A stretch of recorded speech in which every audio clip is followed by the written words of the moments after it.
Okay. What else can we say? Okay. I'll call this August 5th meeting of the Riley County Commission to order. Please everybody join me in the Pledge of Allegiance. Pledge Allegiance to the flag of the United States of America and to the republic for which it stands, one nation, under God, indivisible, with liberty and justice for all. Well, hopefully this will be the last of the 100-degree days. Break my heart. Looks like the longer term forecast is calling for mid to upper 80s, which I'll take this time of the year. Chance of rain? Mm-hmm. Kind of about every other day, it looks like. Goody. Open. Oh, goody. I really hope we have More fall. weeds. I mean, like a real true September 1st to December 1st type of fall. We can just leave the windows open and probably just need to knock on wood. Probably won't happen, but You just doing still. I probably did. Anyway, well, weekend went by too fast as usual, but yeah, here we are. So it is what it is. Just some public comment, anybody? One at a time. As usual, yeah. Okay. With that said, then we'll go ahead and move on to commissioner comments. Let's start with Commissioner. All right, well. What I had going on this weekend, Friday was 49th wedding anniversary. Wow. Congratulations. Congratulations. Congratulations. Gonna have to plan something big one for the next one. We're working on that already. You're not just gonna be able to get away with talking about it. This year, we can get it. Both bought cars. That was birthday and anniversary this year. So we bought 2 cars. You got married when you were 10? Yeah, Yeah. just about. That's all I had. Okay. Well, Friday I met with Julie Gibbs at the health department and took a tour of all the spaces over there at the health department, which are at, and then over at the Family and Child Resource Center. Did you get to take a tour of Kansas space currently? No, they Oh, were okay. there. They were still working in there, so I didn't. But I was upstairs and we looked at all the spaces. There's a lot of space in there, a lot of potential, and also over at the FCRC. It's amazing what they're doing. I'd been in a lot of the spaces, but not all of them. So, and then we had a discussion of how operations are going and talked about the compliance thing and all sorts of. So, weekend I spent doing house and yard work, and the weeds are going nuts still. I can't keep up with them, so it was only a short time to pull them, like with the heat. So, yeah. So spend a little time with friends. Time on Saturday and Sunday going over the agenda and documents for today's meeting, and that's all I've got. Okay, well, as for me, Friday afternoon, I spent some time with Elizabeth Ward, talking about some human resource related items and talk a little bit about this morning's United Way campaign that we'll be starting and working ourselves through. So looking forward to that. Really, that's about it for me. Did want to share my thoughts and condolences to the Wichita firefighter Ty Voth, who passed in the line of duty. He actually started his career here at Manhattan Fire Department, still has family on the force. I started here when he was 17 and moved to Wichita in 19. He's just a kid, 27, just a kid. So he'll be dearly missed by family and friends, and plus those that are still serving here with the city of Manhattan. So Was he fighting a fire? yeah, Yeah. injured in the fire and was taken to the hospital and succumbed to the injuries. Sad. So hoping for the best. I've got several friends down in the state of Florida. Obviously with Hurricane Debbie making landfall this morning, looks like it's going to dump an incredible amount of rain. 2 feet. I heard in some places 3. Yeah. Kind of equal what was Hurricane Harvey or whatever it was with Houston a few years back. So they're kind of worried. So they live kind of up outside of Tampa, kind of along the coast currently. And the other one's on the other side over by Orlando. They may be okay. So we'll see. It's just one of those slow, ain't gonna move very fast type of storms. So we'll keep contact, make sure they're okay. Weekend was quiet, as I mentioned, watched the NFL ceremony, Hall of Fame ceremony. I've done that in a few years and I watched a little bit of the Olympics. I've not been really impressed, to be honest with you. Just the whole setup. But anyway, they still got some good events coming up, so that could change. We're winning some good medals. Yeah, we're way ahead in the medal count. Well, sure. they said this morning we were tied. China? And gold. Gold, With gold, Yeah. yes. Overall. Gold. Overall 19 medals and were then way the higher. overall, I think we're at 77 or something. We're like way ahead of everybody. So. Yeah. Go USA. Yeah. That's all I got. Ready for business, commissioners? Yep. First item I have, I need a motion to approve proclamation for Cons United Way 2024 Riley County campaign. It's just, you want to start? Or you want me to start? I'll move to approve the proclamation for Kansas United Way 2024 Riley County campaign. Second that. Been moved and seconded to approve the proclamation for Kanza United Way's 2024 Riley County campaign. All in favor? Aye. All three signed, please.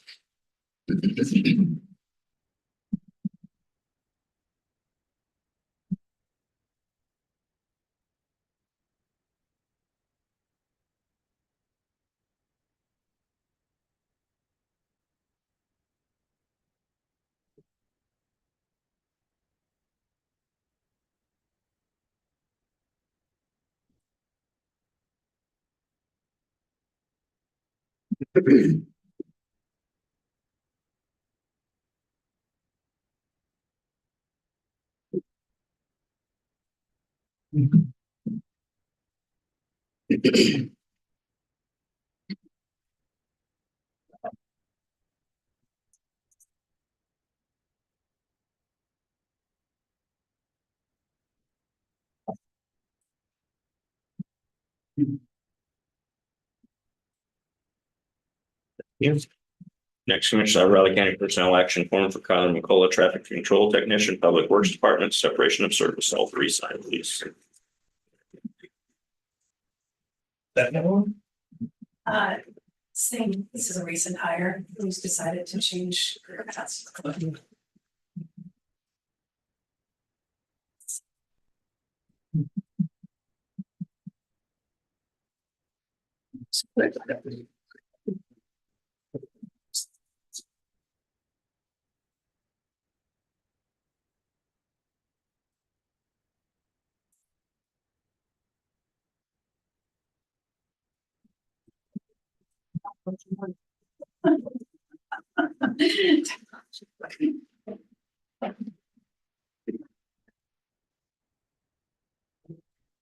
Oh, but I missed something. Oh.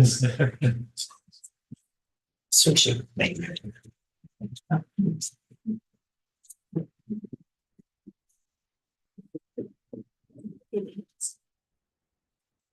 Next, Commissioners, good morning, Manhattan. Who would all like to attend? You know what date is that?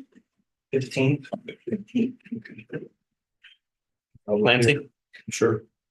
Yeah, I'll be. All of you? I'll go as well. Is it at 4 points? Yeah. I'm not sure who's speaking, I'm not That's I'm sure who's even running that now. Mike retired. Oh, you did? I didn't know that. Yeah. I did not know that. Mercury Yeah. part-time. He's what? Worked for Mercury part-time. Because he used to commentary for them. Well, he writes a column Yeah, nice column. every Sunday or every other Sunday. One of the two. Yeah, not every I Sunday. think it's every other Sunday. Saturday. Any changes to the minutes, Commissioners? I didn't see any. Yeah. Okay, I'd make a motion to approve the minutes as written for the August 1st, 2024 meeting of the Board of Riley County Commissioners. Second. It moved and seconded to approve the minutes as written from the August 1st meeting of the Riley County Commission. All in favor? Aye. Tentative agendas look okay, Commissioners? Yeah, I just have that lunch appointment on Thursday. Yes, that's why we adjusted that. Any items for next week's press conference, commissioners? I have plenty today. Yeah. Got a full slate. Okay, commissioners, next at 9 o'clock, you have Mr. Holman.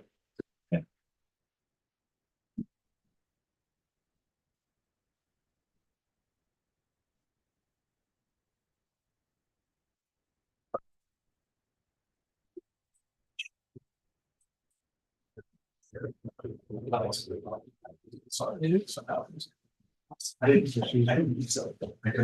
No. I was gonna ask you. No.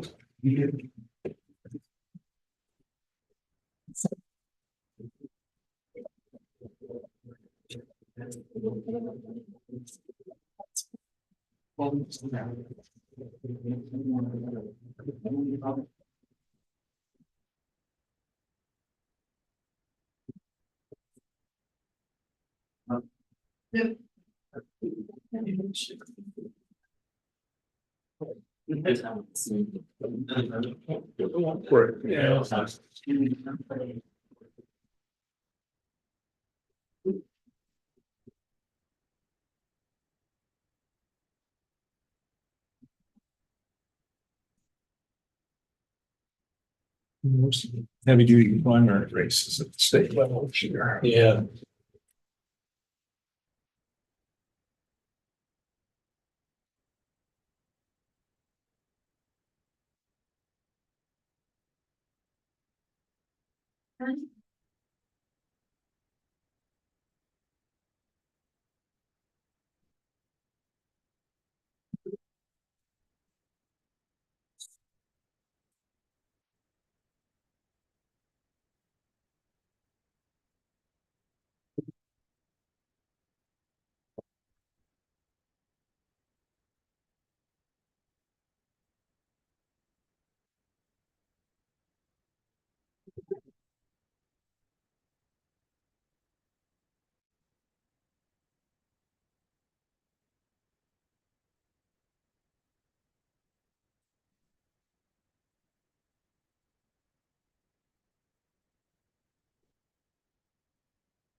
How far is the stock market gonna crash today?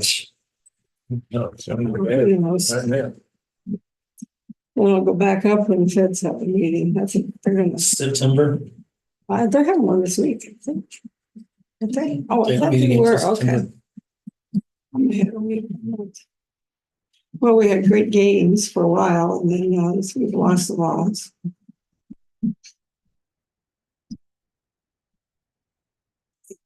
The market's just not an indication. It's going, people just go crazy and stuff. It's true. They were talking about 1,200 points or 1,100 points. Yeah, that's what I'm hearing. It's amazing. It's enough to call it a Black Monday. See. But they had some restrictions on that, how far it could put in. Yeah. They talked about that way back when. Yeah, like this type of, you know, fashion. Yeah.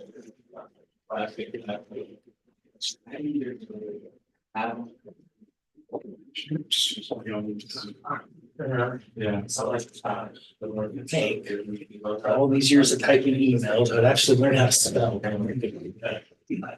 I guess this is kind of old fashioned. It's a pretty good sweet. It's either that or. What can I say? You gotta figure it out. How are you? All right. Good weekend? Bad weekend? No, it's fun, yeah. Yeah, it's this time of year, I count any weekend that I'm not in another week. I'll be great. I've managed to stay indoors this weekend, so. Said I stay inside. Yeah, yeah. So. I managed to get in any trouble. That's a change. What can I say? Yeah.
Oh, really? Cool. But you can see like 7 o'clock was when he lives at that Union Station. That room is where exactly it is.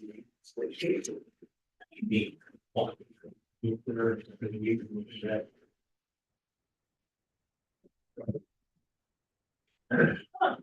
Interesting. Yeah. I had that problem. I never.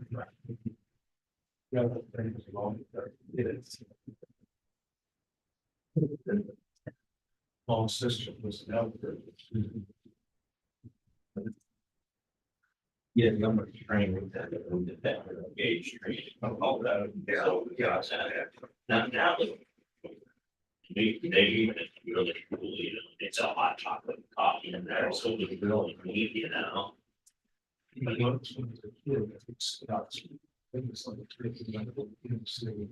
Just like trains in the city.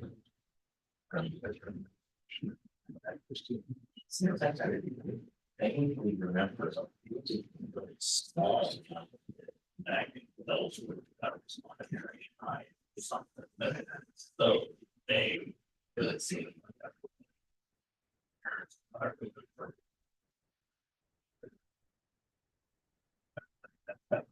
Good. Go with this one.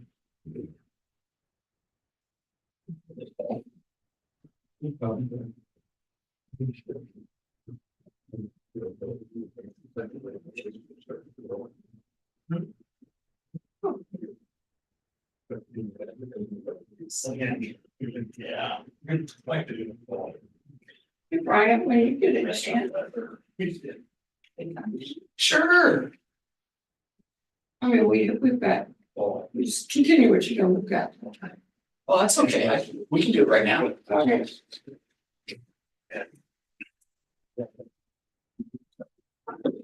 That again. Yeah, that's the same. That. That's under. Except. Yeah.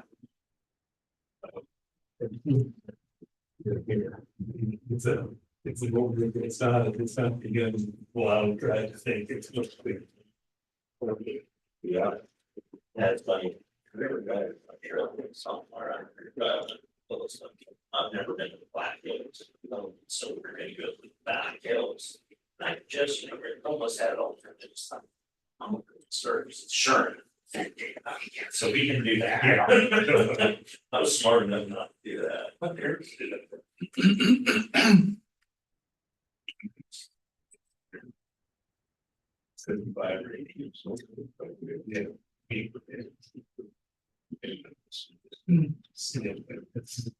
That's a lot.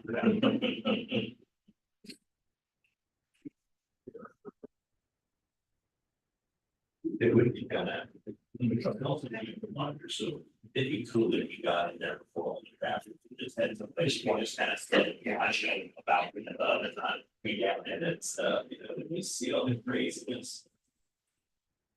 You're going to have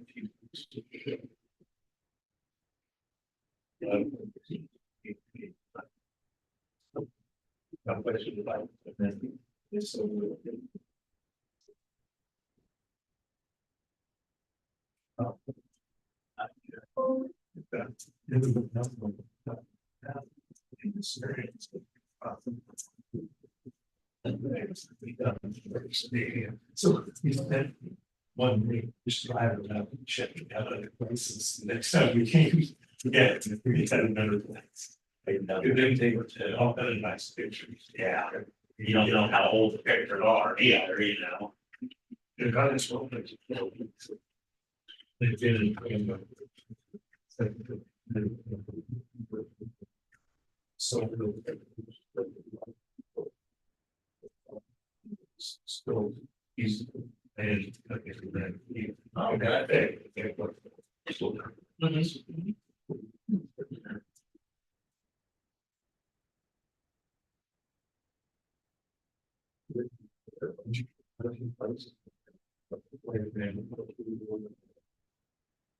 Yeah, sort of thing. It's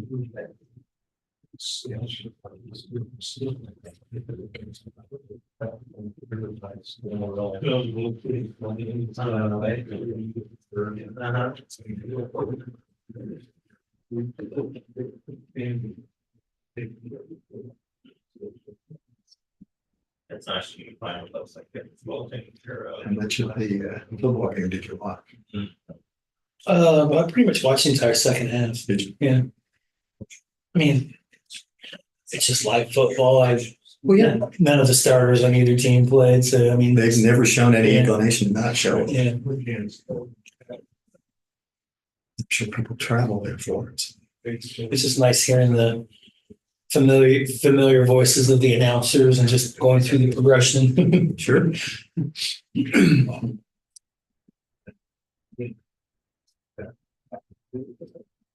Oh, really? Who was in it? Do they switch that every year? Yeah, Who was in it this time? Texans and the Bears.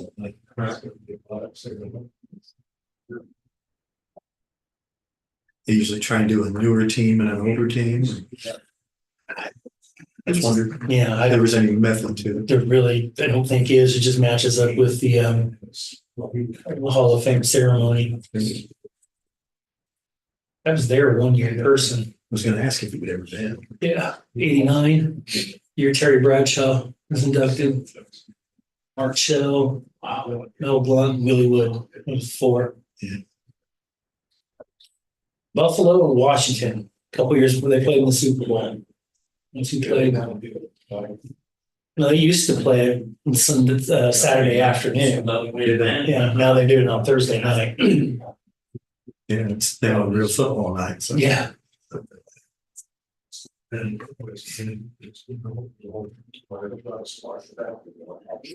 cool thing about this year was Steve McMichael, who played defensive tackle for the Bears and had 85. And we said he's crazy dude. Anyway, he's pretty close to death. I can't remember what it is he's got, but anyway, he got inducted and I showed his bus. He was in his jacket and stuff in the hospital. There's a lot. Yeah, indeed. Inducted before the passes. Even got her the she's very hot.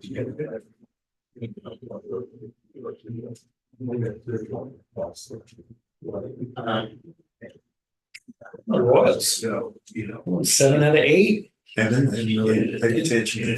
They're season we're in, they'd be in the playoffs. Well, it's ended. Yeah, no, that's what I'm saying. Let's not wait one more month.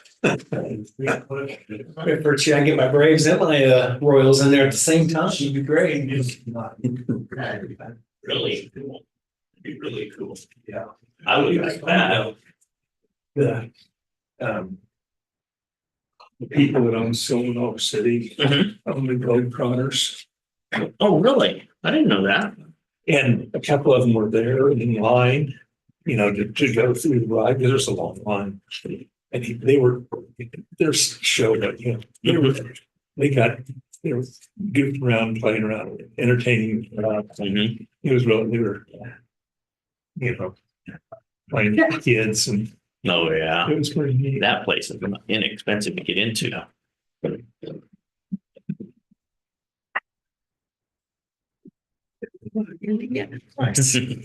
it jumps out pretty quick. Was not a fan of that. I'm not crazy about that either.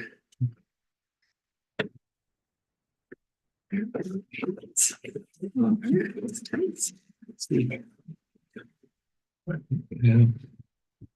You miss Clancy. There's Clancy's.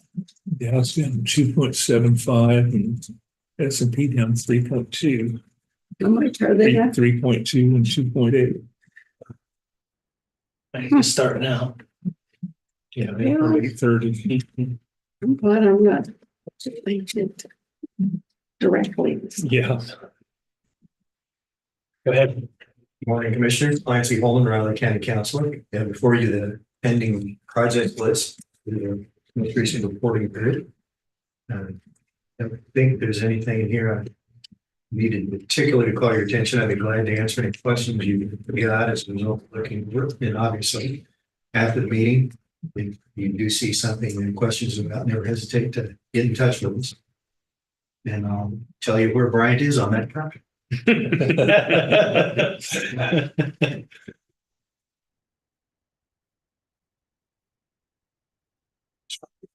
See if it was something.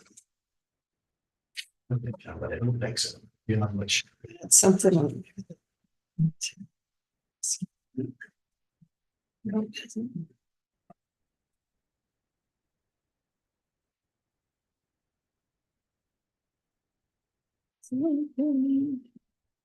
And the Kansas Association of Counties start getting together and start talking about their legislative agenda. I had not, I don't think I've I haven't. received anything. I usually get something to, and I haven't seen anything. I haven't really seen it. Have you got anything on that annual conference? Mm-mm. I know it's in December again, but I Yeah. don't. Usually in August, they're putting a sheet out, aren't they? Well, I don't know what month it normally comes out, but it sure feels like we ought to have some kind of information, because usually hotels last about, Yeah. 24 hours. Once they put that out. Maybe they're on a different schedule now. They've moved it to December. What do we have? It is in Wichita, yeah. I want to say it's that first week in December. I'll check on that. 5th, 6th. Yeah. Could be wrong.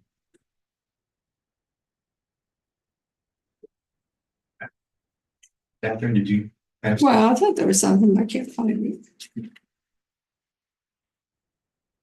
You know, Kind of crazy. there's something else I saw, it's.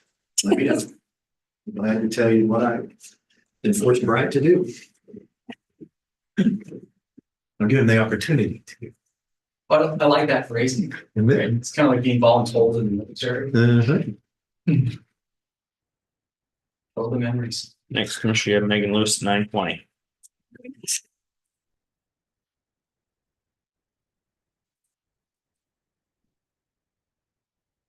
Back to Sean.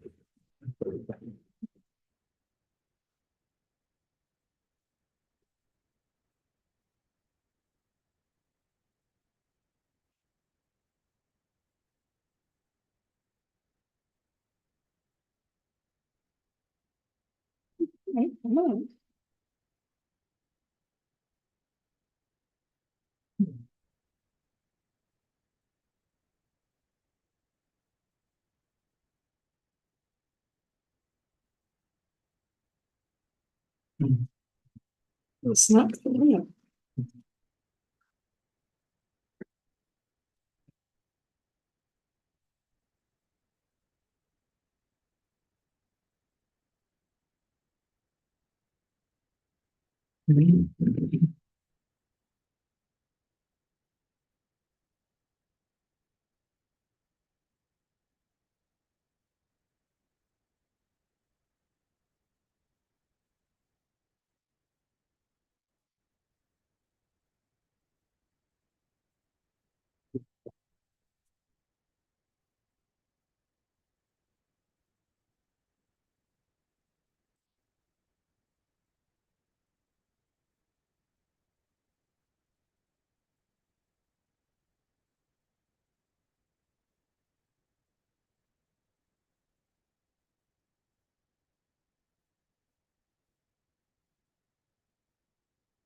I got it, Brian.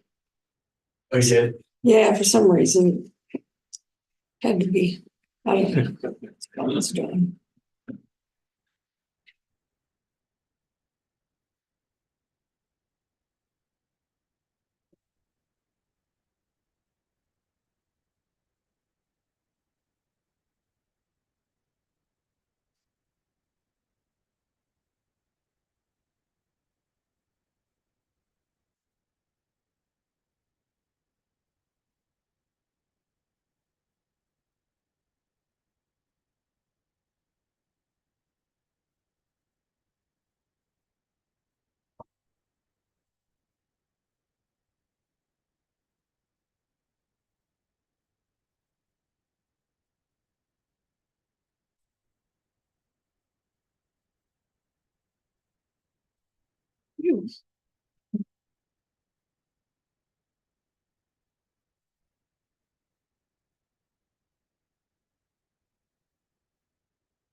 So that would be number 4, right? Yeah, How many are that's, this? oh, it's,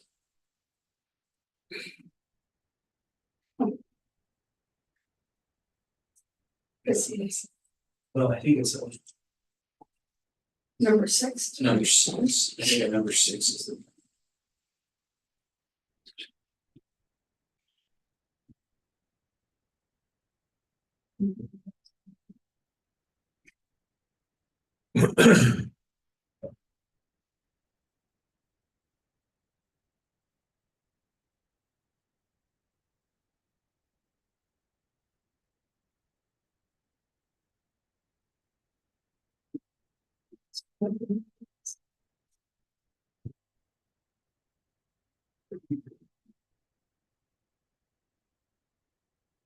Um, but, yeah.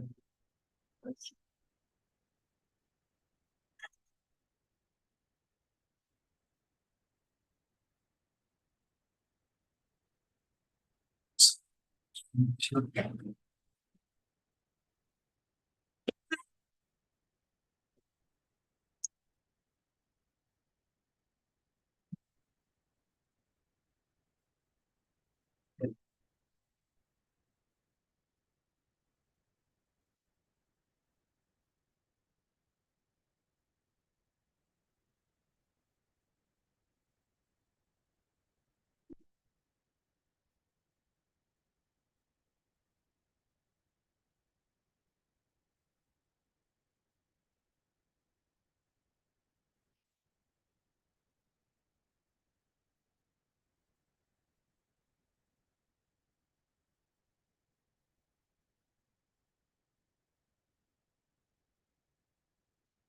Mhm.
Yeah, did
you think that was something?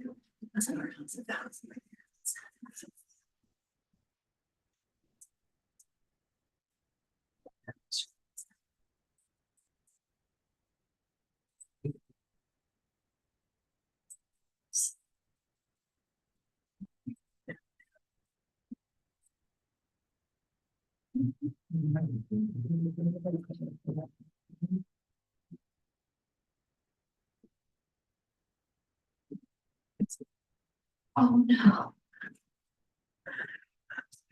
It's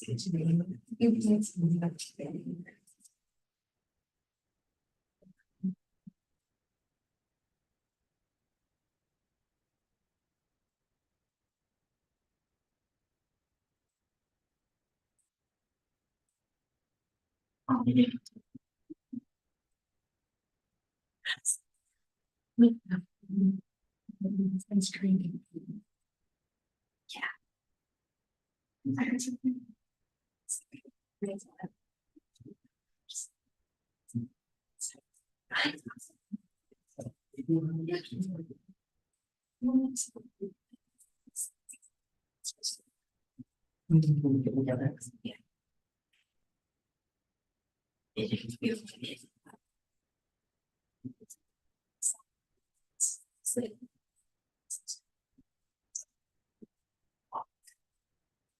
So,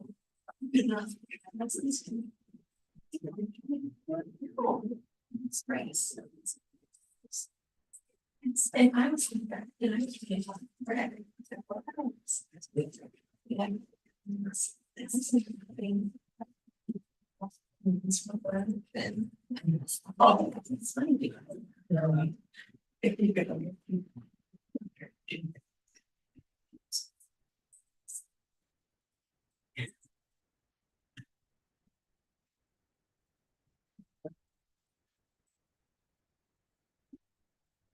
I'm trying to go. And my girlfriend, but it's where it's like, see them.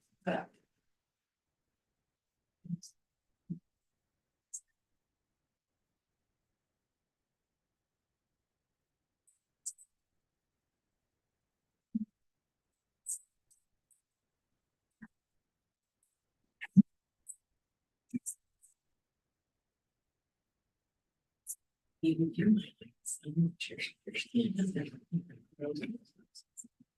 thank you. Yeah, thanks for that. Thanks. Make me feel very good. Yeah.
Yeah. They're on it. Oh, that's a good picture. I know that's what it was with the, they didn't have songs. I feel like now we're just like. Okay, you know what, that's what somebody else said, don't be like the braggart. Hold the medium up this. Yeah. Burgers. Could you wash it in super hot water? Well, they did.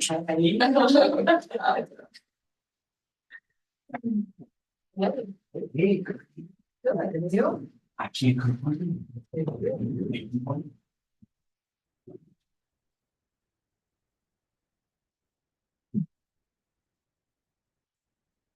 Well, when people come about, I go upstairs. Right on the stairs. It's my weekend.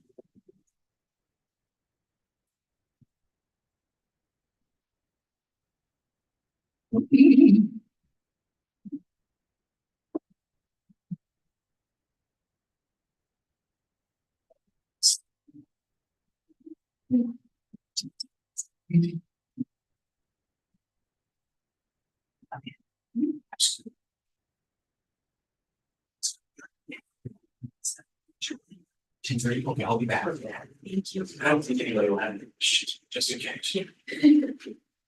How are you? Well. Hey. Good.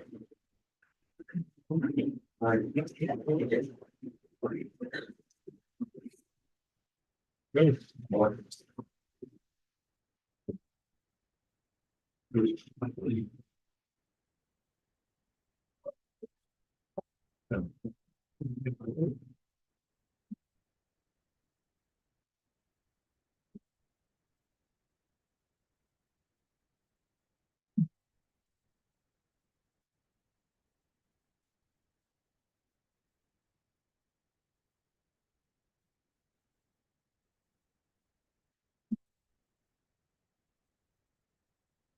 Go ahead. Good morning, Megan Lewis with you.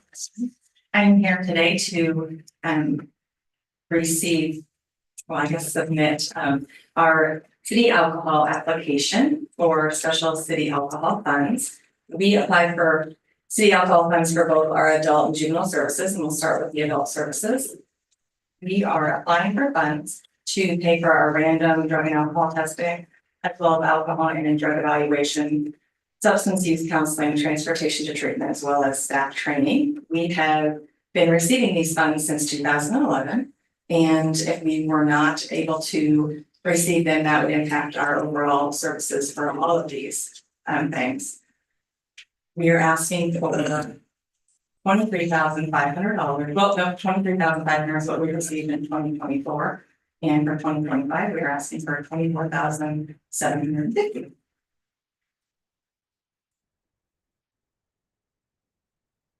It is an online application, so we just have to put that to you. And we are.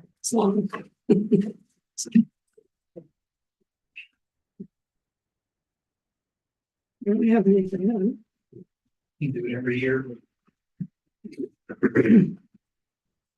I would make a motion to approve the applications to be, or this application to be submitted to the city of Manhattan funding consideration, in the amount of $24,750 for the adult services. Well, second. It's been moved and second to approve the application to be submitted to the city of Manhattan for funding consideration. All in favor? Aye. Thank you. Our second part is for our juvenile services. We are applying for funds for juvenile services as well. And for that, we have been receiving funds for the same amount of time. Here. since 2011. And in 2024, we received $4,300. And then for this year, we are asking for $5,750. Majority of our money from this fund is again used for drug testing as well as our educational classes for our youth tour and media intervention program.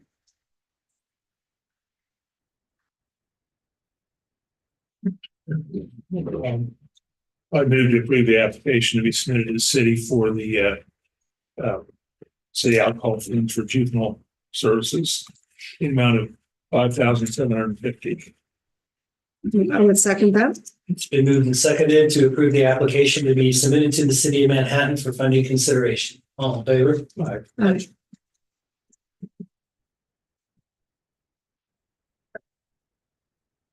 Next, Commissioner, you have press conference at 9:30. Thank you, Megan. Thank you.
Pretty packed press conference. Yeah. Mhm.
Lunch.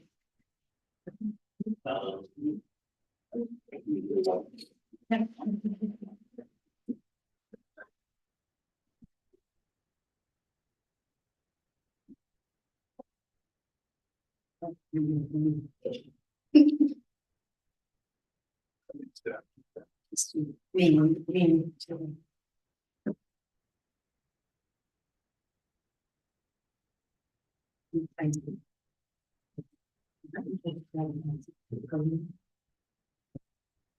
I know.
In 26 days. Might be a hot one. Might be. I'm trying to get on the Arizona game. Going to the Arizona State game, I know that. That's in November. It better not be 100 degrees. Yeah, I haven't even looked at the schedule yet. Play Arizona On the 13th, in the it's a 13th. Friday night. Friday the It's not a 13th. league game. Not a fan of the Friday game. No, This one's weird too, because it's not a league game. It's Something I not look forward to on Saturday, you know. yeah. Probably it's television. Yeah, that's on Kind of jinx that. Fox or something. I don't know, we're gonna have to subscribe again this year.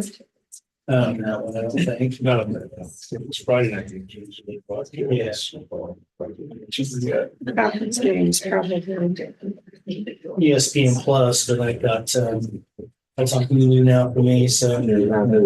Yeah, I think my daughter's gonna get it. I did that bundle thing with Disney and ESPN and. I'm hearing the Royals are gonna move back to Infinity. Yeah.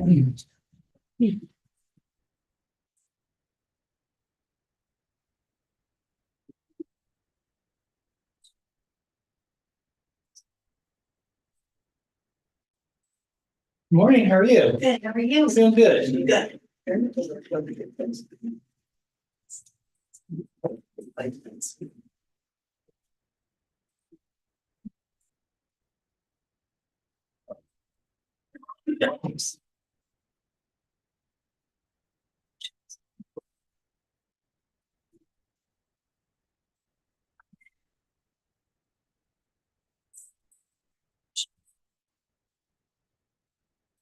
Okay, we're at 9:30. I think Gina, you're up first. First. Yeah. Good morning. Thank you for having me. Can I talk about my plasma request that you're going to approve?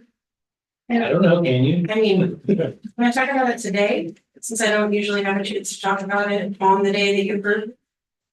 Yeah, Limited time today. yeah, we do kind of have limited time. I've already looked at it. I don't see any reason why we're not gonna pass it. That's what you're meaning. That's what I. Okay, yeah. I mean, I just wanted to explain it in case. That's for that symphony thing you're doing? Yeah, I don't see any reasons. It's on a weekend, right? Yeah, Um, it's just, we've never done anything like this that I know of before. Certainly the symphony hasn't, so I just want to make sure. We need to work out a better thing with downtown on that particular reservation request. Which symphony is it? The Manhattan Symphony Orchestra. Oh, okay. Yeah, it'll be an 80-seat orchestra on the plaza, which is just so beautiful. It'll be gorgeous. Great. People will bring their chairs and we'll have like picnic options, food options, so should be fun. Block off the street. Yeah. Cool. So other than that, I just have updates on third Thursday, which are going well. I don't know if you even peeked out and saw the last one last month. It's huge. We did plenary on points.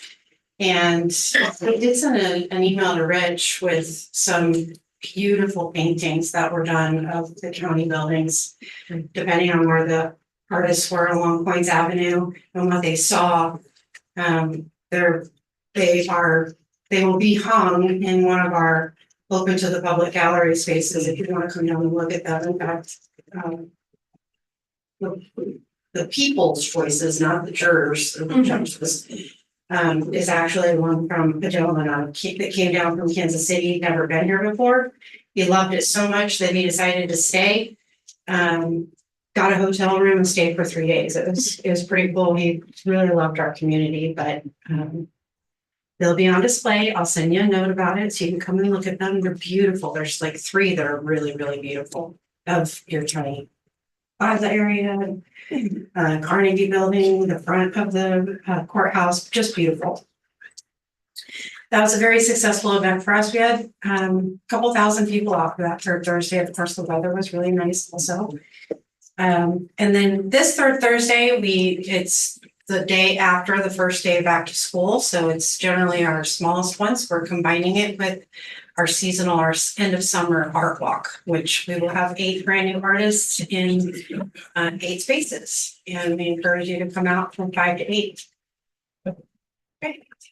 It's about day.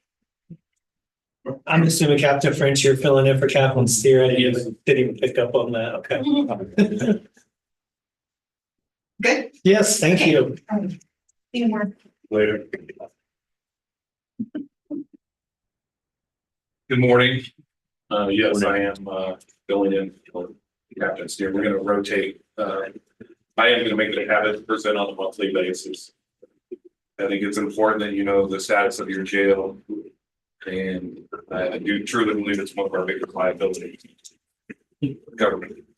So the reality is, the kitchen that you all approved got completed. We're putting the oven back in today. TCA is rehooking up the gas. So we will be fully operational come Wednesday.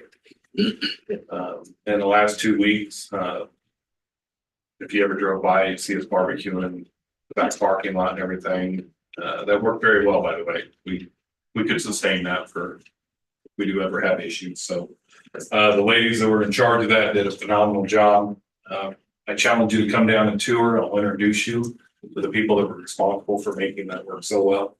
I think it's important that I will recognize them in the future, but they did a great job. We'll start on the intake showers and the one of the temp A, which is commonly referred to as the drunk tank. They'll both be epoxy. Both should be completed this week. We are up to 22 females in custody. As I mentioned before, we have a maximum of 18 that we can hold. In reality, we have 2 undisciplined. That puts our number at 16 that we can hold on site. We have 5 right now at other agencies. It's Washington County. It's very reasonable. I went and toured the jail before we put anybody there. It's a very well run jail. It's 17 years old, but it's very modernized. And I think it is acceptable for treatment of our incarcerated individuals. But to give you an idea, that's going to be around a little over 6,000 a month that we're now spending in houses of females off site. The numbers don't add up because we do have 1 female and a temp cell up front. That's how we're able to keep 17 off site, even though we can only put 16 in the pod. The other thing, just a heads up, and I've talked to Mr. Margo, the medical expenses, just we're sustaining 122, 123 inmates in our medical care. You know, a year and a half ago, or actually 2 years ago, we were sitting around 65, 70 inmates. So we are desperately in need of, and I'm in talks with Brittany, Margo, we have some solutions to some of this to take some of the stress off our current nurse and to provide the care and treatment we should be providing in the jail. So, do you all have any questions or anything? Anytime you want to schedule you in for that tour? I'm too ahead of you guys too. Thank you very much. Y'all have a good day. Thank you, Mark. Have a good one. I guess the meeting. We got a proclamation. Yeah. I'm always excited about this one. This one I get to give it this year. So this is our official proclamation for the Conza United Way campaign that we're doing in August of this year. So whereas Conza United Way raises funds to support human services agencies and charitable organizations in Riley County. And whereas Conza United Way's goal is to create long-lasting changes in the community by addressing the underlying causes of problems. And whereas for the past 80 years now, we hit another decade, Conza United Way has provided financial support to organizations in Riley County to improve the quality of life for residents with the goal of working together to create a brighter future. And whereas Conza United Way invests in local programs that provide financial stability, education, or health support, including Be Able, Riley County K-State Research and Extension, Kansas Legal Services, and the Flint Hills Area Transportation. Now, there before resolved that we, the Board of County Commissioners, do hereby proclaim the month of August 2024 as United Way Month and encourage all citizens and employees to support financially through United Way and many local community organizations that provide invaluable services for seniors, individuals, families, and youth in Riley County. Yes. Thank you, thank you. You're welcome. Do you have a few words to say now, or you just want to? I think I'm on your agenda at 10:45, so if it's a tight agenda, I'll wait and share some of that then. So- Can we have a quick picture? Sure. So here. And you goes like, don't get it. Yeah, we're right there to the camera. Wow. 1, 2, 3. And would you like to do a picture at 10:45? Yeah, let's do that. Sure, awesome, thank you, I'll be back. John, I think you're up next wherever you are. I saw you. Oh, there you are. Oh, that's hard to I use that. Not this John, that John. Good morning, Commissioners. This morning we have an announcement of a road closure. The West 69th Avenue, about 4/10 of a mile north of Anderson. For a project, structure replacement. 69th Avenue will be closed to traffic from Anderson Road north to the intersection of North 48th Street. Project expected to be completed August 16th and will start on August 12th. Thank you. Thank you. Amanda, you're up next.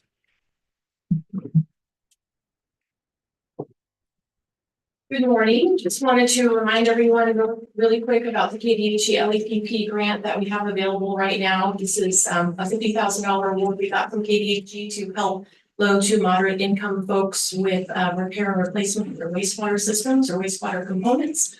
The application window is open now through October 4th. You can get the information, the application sheet on our website, or call or come on into planning and development and we can get you that. Okay. Yes, sir. And last one, not least, Rich.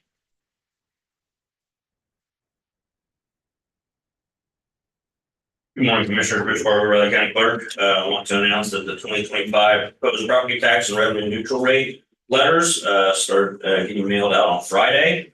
That also includes the public hearing dates for those that do exceed the revenue neutral rate, any taxing entity. These revenue neutral rates have residential, commercial, and personal property to Riley County property taxpayers.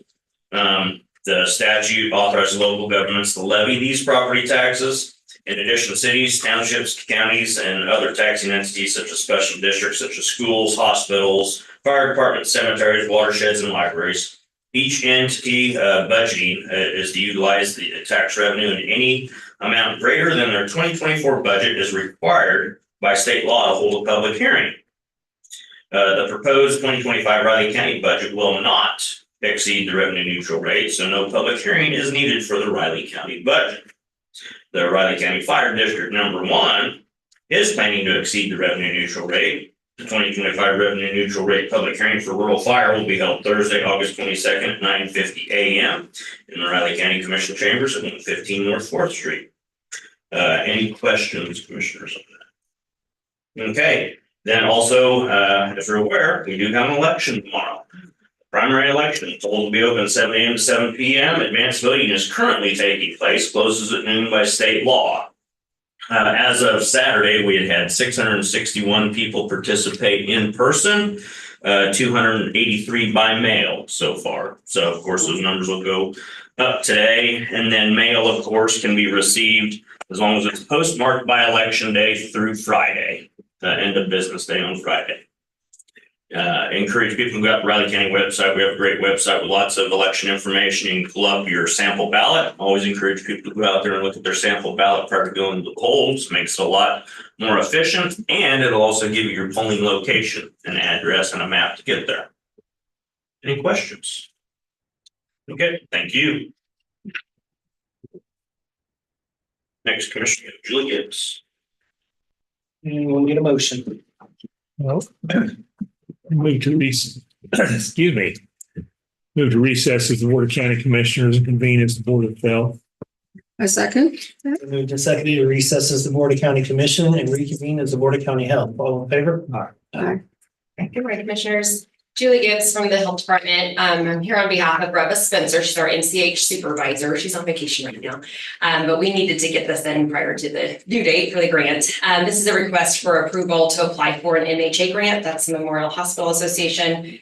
We've applied for this in the past. So she's provided you some background on who the Memorial Hospital Association is. And you can see I've copied and pasted this from prior years. Hence the 2020 data still on there. So that should be 2024. Yeah. We're not in 2020 anymore, thank goodness.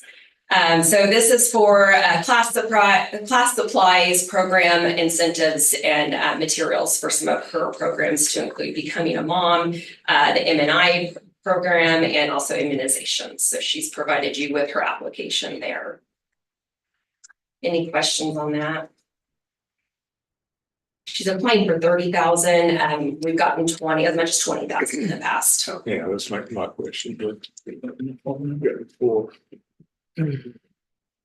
So I would make a motion to approve the request to apply for $30,000 from the Memorial Hospital Association to be used to support the implementation of the MCH prevention and education services. Second. Been moved and seconded to approve the request to apply for 30,000 from the Memorial Hospital Association to be used to support the implementation of MCH prevention and education services. All in favor? Aye. All right, thank you. Thank you, Julie. We'll move to recess with the Board of Health and reconvene as the Board of County Commissioners. I would second that. It's been moved and seconded to recess as the Board of County Health and reconvene as the Board of County Commission. All in favor? Aye. Thanks, Commissioner. Amanda Webb is 9:45. Talk back up.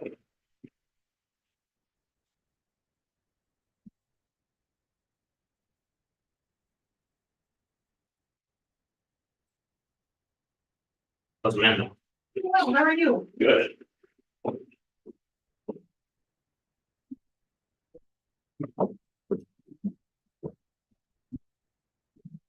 Go ahead. All right, good morning, Commissioners, and Planning Director. Here with actually 2 months worth of updates for you from planning and development. Last month, my time would have been on 4th of July, and I don't think anybody wanted to come in, so we'll do all of that today. As we always do, let's start with Keats. There's always lots to talk about with Keats. As you know, the Water Office awarded that $359,100 technical assistance grant for the Keats project. I submitted the first quarterly report by the end of July as required, so just waiting for some response on that, some reimbursement for a few expenses. So everything is going along just fine with that grant. If you recall, we also, at the same time we applied for the Water Office's technical assistance grant, we also applied for their water projects grant, their infrastructure grant. We did not get that when we got the technical assistance grant, of course. They are opening a second round of the water projects grant piece, and those applications are due September 6th, so I will be applying for that again. So we're working on that one. Let's see, of course, we do have that KDHE grant of the 2.5 million from the Small Town Water and Sewer Infrastructure Assistance Grant. That's going to be for construction as well. We are still working through the required environmental assessment. The cultural survey was completed in June. Right now it is under review by the respective state agencies. The report did find some minor cultural remnants on site, but there was no concern that work shouldn't go forward. The consultant still recommended to proceed as proposed. Again, that report is under review by several agencies, and I'm just awaiting that 30-day comment period, which ends about the middle of August, to get any additional comments from that. And then also to get any additional, it's not looking like it because we've been in this process for a little bit. If there's anything else under the environmental assessment that we'll need, it should just be the cultural survey. But until we hit that final window, I don't want to say we're good to go. But again, we're looking good. We just need to hit that final window with the environmental assessment to know that we've gotten everything that we need. So I'll, of course, as usual, keep you folks up to date on that. And then just a little bit later on your agenda, we'll have the quite large engineering contract for the design that AG Consultants will do. We'll talk a little bit more about why it's so large as well. But then that'll get them kicked off for the design. So anything with Keats that you have questions on or want to talk, there's obviously more in my memo, but I just wanted to hit the highlights with Keats. So anything more with that one? And then also, once we do the design agreement at 10:30, I'll talk a little bit more about next steps with what BG is going to be doing as well. So people are aware of that.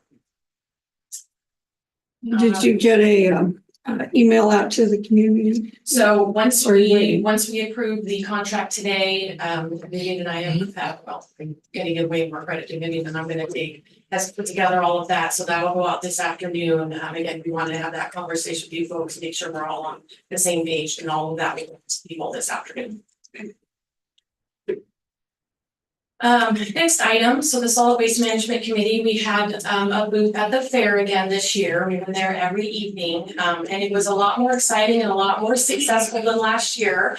Last year, we had a small sign and we didn't have, we had our information, we were there and, engage people as we could. But this year we had stuff, so people were a lot more excited to come visit us. And I was excited to put some pictures in my memo here for you folks. What you're looking at there on the right, thank you to Greg Wilson of Howie's. He loaned this to us, and this was very popular with both adults and children. It's, as you can see, it's a cube of crushed cans, and the idea was guess how many cans are in it. And it's a lot more than most people would think. Any quick guesses to venture there? How many cans? I know it's a little bit of a funky picture, so hard to tell. The cube is about 20 to 25 pounds. So I'll tell you that part as well. So any quick guesses how many cans are in that cube? 1,500. A little lower, a lot lower. Oh, 112. A lot higher. 800. 687. Wow. So again, that one was a real draw with folks. We had it on the table, and let me show you the next picture. So this was our setup. You can see our little cube there. We also had this activity that Krista, that's actually her there, one of our committee members put together. Is it trash or is it recycle? That was another really popular one. She had a few different, different pieces that were recycled and other things that were trash. And that was really popular with both kids and adults, determine, okay, what goes where. And you can also see we have this gigantic sign that was really hard to miss. So we were happy to have that as well.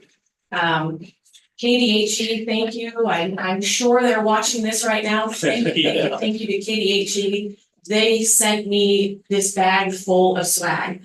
And I contacted a couple of my folks there. They got me to their outreach person. They were just like, where do I send it? And it was fantastic. You can see we got all kinds of stuff here, which was also really, really popular. We gave some of it as prizes, but other we just kind of had on the table for people to take. This is a little flashlight. It looked like a flash drive, so that's what I thought it was at first, but it's a flashlight. And then this here, it's a little hard to tell in the picture. This is a metal straw, and it actually had its own little brush in the middle of it, so you could clean it out. And then it had the little green part you see at the top was a little cap. So and then of course it went in this bag. So they thought of everything with this metal straw. I know. It's supposed to, never mind. You carry your metal straw with you, and then you can clean it and you can put a little cap on it. So, and you can see we also had, of course, stickers, pens, pencils, pouches, all kinds of things. And this stuff was really, really, fun for kids and adults enjoyed it too, but the kiddos like getting their stuff. So it was really nice to have all of these activities that were a draw for folks, the big signage, so people knew who we were and what we were doing, what our message was, and then just stuff to hand out. So we had a good time. We didn't get blown away this year like we did last year in terms of the weather. We had a canopy and we did okay. We were actually at the end, we were at the very end next to the pony rides, next to the booth where you get your rodeo tickets. So we were actually in a pretty good location. The line for the rodeo was right in front of us, so people would kind of come on over while they were waiting, and so it was a lot of fun. So I really wanted to talk a lot about that one because it was a successful successful time this year. And again, I thank you to all my committee members who were able to come out, KDHE, and all the folks that made this happen, because it was a really great event. So wanted to cover that one pretty well in depth. So let's see. So let's go into strategic planning. Of course, we're working with Shockey Consultants and Molly Saunders, our main contact there. She's been interviewing all the different folks who are involved in the strategic planning process. She's got one more to do. We've been giving her, information she's reviewing and answering questions. And the retreat team, as I've been calling our group, we'll meet with her again at the end of next week just to kind of go over everything. As you recall, our full day retreat will take place on September 25th. It's looking like Bachers too. I'm gonna get myself turned around. Just up here is gonna be our venue of choice. Just kind of working on a few other little things with them. Myself, Elizabeth, and Brittany went to tour the space last week, and we thought it was a really good location, plenty of space for all of us. And with it being just up the street, it's at least convenient for us down here. So that was nice. So we're thinking that's a good location. We're gonna have a little continental breakfast and then a lunch, and then of course lots of treats, plenty of treats. So that'll be happy. So Cauliflower, yay! there'll be some cauliflower. I'm gonna serve you a full cauliflower head, Mr. Ford. Yeah, Yeah, I'll put that on. we'll see how well that the goes. request. So that's looking like where we're gonna hold this. But again, just a couple little things we're still working out with them, but we are moving along with that process quite well. We're looking forward to that. The LPP grant we talked about just a few minutes ago, the application window is open through October 4th. So if you or know of anybody who falls into this category, needing some help with your repair or replacement of your wastewater system, your low and moderate income, please do submit the application. And then once the window closes on October 4th, we'll take all the applications we have and basically rank them again by need and severity of failure and applicant income. And then we'll move forward. Applications available on our website, or again, call or come on into planning and development, and we can help you through all of that. Let's see. Getting everything. We're getting close enough, so I want to give you all the heads up. I'm going to be out of office October 21 through November 5th. We'll probably talk about that again. I know you folks like to get plenty of heads up on that. No problem there. You might have seen it. KSNT interviewed me for a few weeks ago for procedural information for Evergy for the special use authorization. I don't know if you wound up seeing it. They used a very, very tiny snippet of all the information I gave them. But just so you know, I'm out there and famous. And I think that's pretty much it. I kind of ran through everything pretty quick. Do you have any questions, or is there anything I didn't cover that you want to talk about? Comprehensive plan. It's comprehensive plan. I know you gave an update to the intergovernmental, Yes, but I thank wasn't you. there, so. Yeah. So I gave an update to the intergovernmental a couple weeks ago. And I was very appreciative. Everybody came up and told me that it went well. Excuse me. So again, we've been a little bit quiet behind the scenes right now while we just get the contract settled with our chosen consultant, and we're still working through that. So yeah, I gave that group an update just to let them know where we are, what we've been doing, and kind of What's the hold up on the contract? just reviewing, Okay.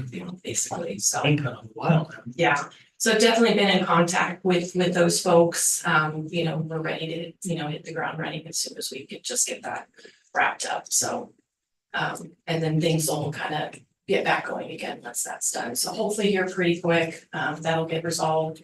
It'll be, of course, before you folks for the final approval, and we'll get moving again. So anything else? Thank you very much. Thanks, Amanda. Next committee, Russell Stuckey, 10 o'clock.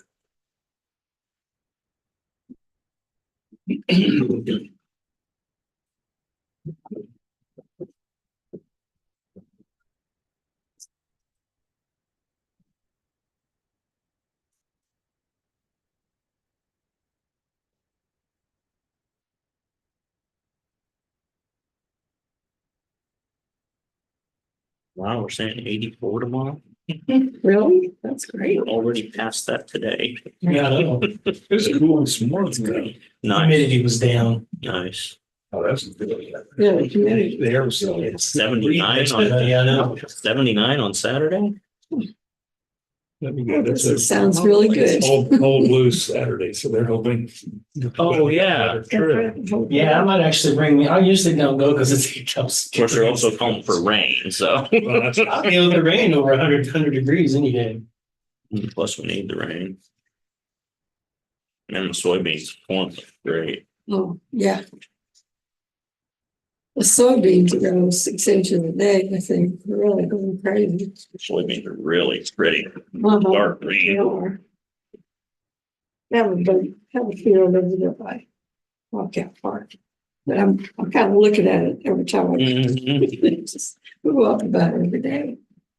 Yeah, that's good. The car's such a dirty. Yeah, a little dirt road section you gotta go on. Yeah.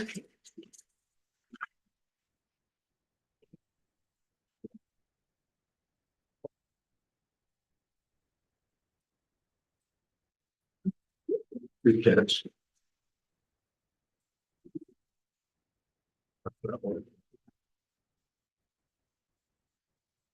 Thank you.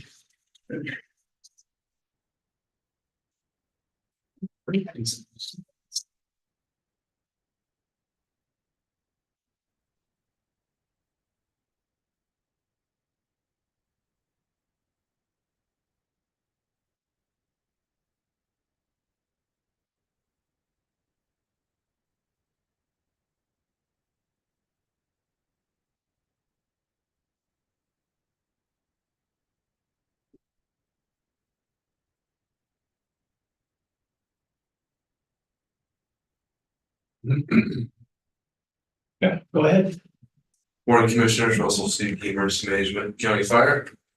Have our July report for you. Working on the radio system is with the cyber incident we had a after action that was hosted by FEMA, CISA, the cyber incident security ministry. I don't remember exactly what CISA stands for, but anyway, it's the cyber people, and they came and hosted, had all the players, dispatch, PD, city fire, county fire, emergency management, EMS. There was probably somebody else in there, or IT, county IT, RCPD IT. And spent a morning kind of going over it, and they're gonna put out a report. Everybody said they were glad we did it, went really well, and there'll be a or our eyes only report, and then there'll be a little more sanitized version that we can share with neighbors, and then there'll be a somewhat generic version of just kind of lessons learned and best practices going forward that will be more general, put out to the general public, if you will. So that one went really well. We deployed the mobile command post as we typically do to Wamego for their fireworks, and everything went well with that as usual. As you all well know, we hosted our ribbon cutting for Station 102, and then we Anderson Knight got this plaque for us that we'll hang up in the station there, so if you want to pass that around. I'm gonna take a picture of that. So that'll be put up in the station here, probably this week or next. So to kind of commemorate it.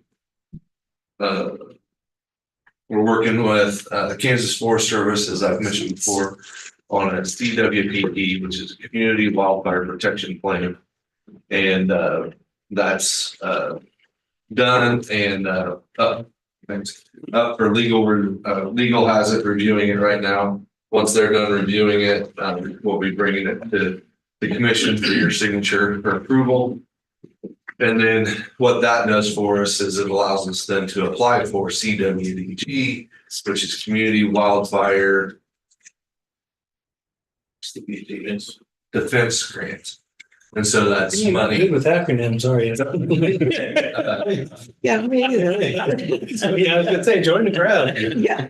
The, the part of that will be, where Public Works could get money to help cut back trees and brush on our right of ways, and then that we can also apply for money for public-private partnership things to put fire breaks across, like maybe connecting public property across some private property to another piece of public property, or all different kind of combinations to, maybe we can use it to partner with the Corps of Engineers where they do some stuff on their property and then we continue that all across the private property. So, but we gotta have some plan in place first before we can apply for the grant funds. So that should be coming to you pretty soon to read and then sign. And we are making good progress on the University Park land agreement too, so we can be able to start on that fire station. I think it's on the September 9th planning meeting. And so that should, hopefully everything goes right. That process should get started.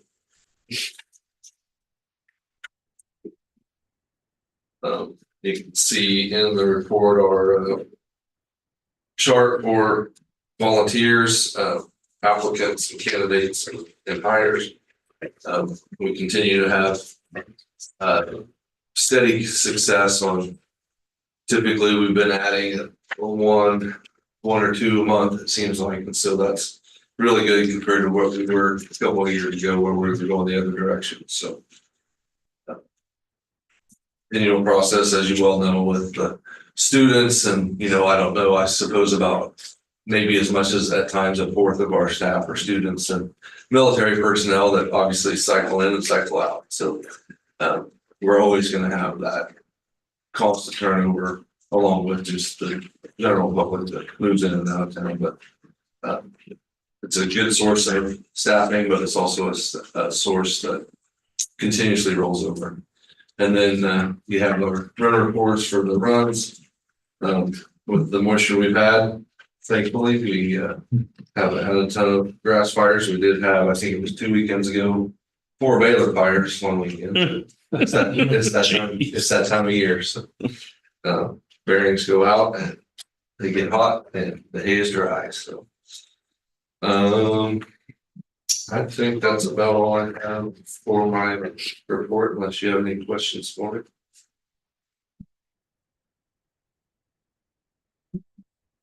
Do you, I maybe don't know when it was, Friday or Saturday, there's along 24 from Riley out to the corner. There's a couple of fires off the side. People were stopped. The other people that stopped were out there stomping with somebody. A sparks off of something. Yeah, semi wheel bearing went out and started it, and then the wheel bearing and axle broke and started another.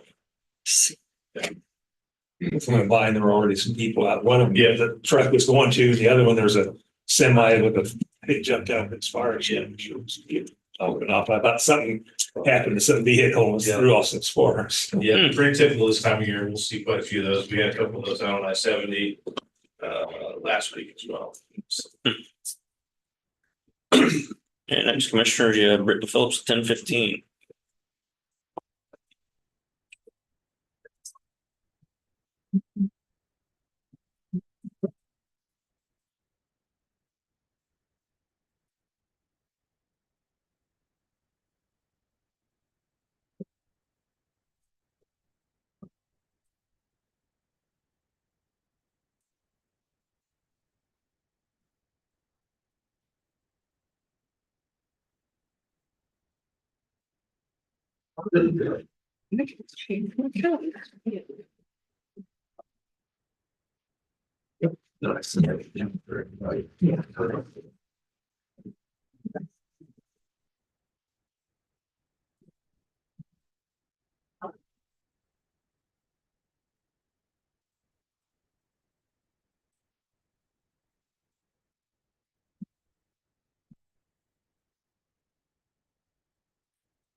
What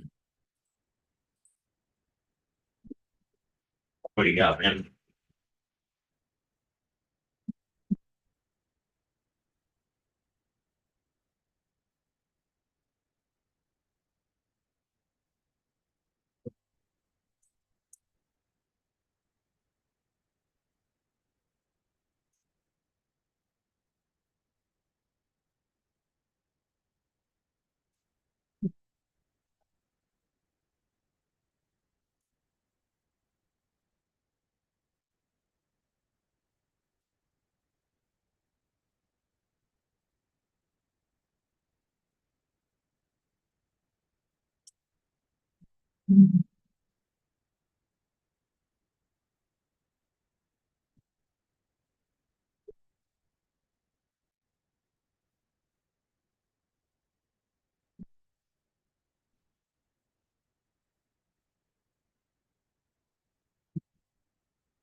Doesn't give me anything.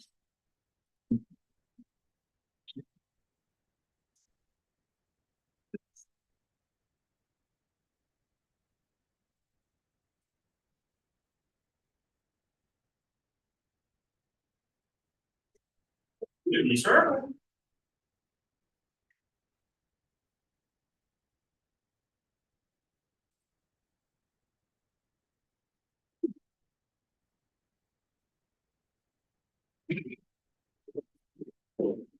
One other thing I forgot to mention earlier is there are 3 different conferences happening. This month, there's the end of this week, it's the Kansas Emergency Medical Association Conference. It's happening out in the Hill Yard. So that's for EMT and paramedics. It's going to that as far as I know. Yeah, and then in September is the Kansas Emergency Management Association Conference. So that starts September 10th. And then in October, it will be the Kansas Association of Fire Chiefs Conference, all down at the Hill. So. Oh. I find that interesting. Glad you're using Manhattan. Yeah.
Morning, Commissioners, Brittany Phillips, Budget and Finance Officer, here to discuss with Russell as well, the rural fire budget. I did add in a column for just like year to date revenues and expenditures, so you could kind of see where we were at. It runs through June, the end of June, so it's not a full capture of July. And then I added in this percentage like we do on our budget development worksheet, so you can see the difference between just the 3 Cs from the 24 budget to the 25 budget, which was a 14% increase. So I just brought it back because you guys had asked for us to come back. And your chart, you missed that 23, you got the wrong number. On which one? Then down on the bottom, your columns on the bottom, you put the one without personnel instead of where you get the 775. If you look at it, it should be Your chart below. Oh, it should be. At first I looked at that, why didn't we spend anything that year? But then we got the wrong number transposed down there. dang it, yeah. What the heck happened that year? Yeah, before we didn't have How did it we split save out all like that money? this. Yeah. There's Dang, I less thought I caught personnel, so we didn't pay anybody that year. One way to reduce the budget. Yeah. I mean, that's a great comparison to Yeah, put personnel into operation in your 3 Cs. yeah. That's probably not what you were trying to do, but. Definitely not, no, I noticed it on these two and did not, dang it, sorry about that, no. When I first looked at it, I thought, This is one of the departments that, 80 or 90% of the budget is not personnel. yeah. Only a little less than that. But like I say, all of the increases in 2 lines, what is that? The, On which 2 lines? the emergency vehicles and other capital, both of them are So- 60,000 jumps. And so, as we've talked many times, we have, I think it's 6 vehicles that are 50 years old or older. And then we have another 8 or 10 that are 40 years old or older. And we're currently spending almost all of our reserves on the 2 fire stations that the commission directs to build without taking on more debt. So by building those 2 fire stations, we're going to spend our reserves down to 0. And the only way we have to build it back our reserves is by not spending all of our 3 Cs, and we're just flat budgeting for other capital outlay. And so it's to try and get the vehicles replaced. And build back our reserves after spending that basically not quite $500,000 on these 2 fire stations. So each fire station is costing us about $245,000. With all the things added together, architect's fees that we've done. And so, if there was that's the only funding sources we have. So, I mean, if there's Other capital outlay, that's mainly to build up your reserves. That's that line. The other one's for some new vehicles, but right. yes, we have some antiques. Yeah. And, some of those, a lot of those we got for free from the military, and we just aren't getting them anymore. They're selling those vehicles to foreign countries instead of turning them into surplus. And then the ones that now more and more they have more of them that are armored, And so the armored ones are super heavy and they just don't give them back to the public, if you will, or consider public. And so they don't reissue those armored vehicles. So the supply of surplus military vehicles is just drying up. And then those 50-year-old ones and even the 40-year-old ones are getting harder and harder to find parts for. You know, just the tires for some of those 5-ton trucks, I think the last one's cost us $800. Yeah, you're $900. $900 tires. And they're still old tires. Yeah, they're not brand new. That's fine. They're not necessarily used, but they've been on the shelf for 15 or 20 years. And so eventually the shelf's gonna go dry. Yeah. So I mean, one way or the other, we are going to have to replace those vehicles. Yeah. And, you know, the only funding sources we have are what used to be.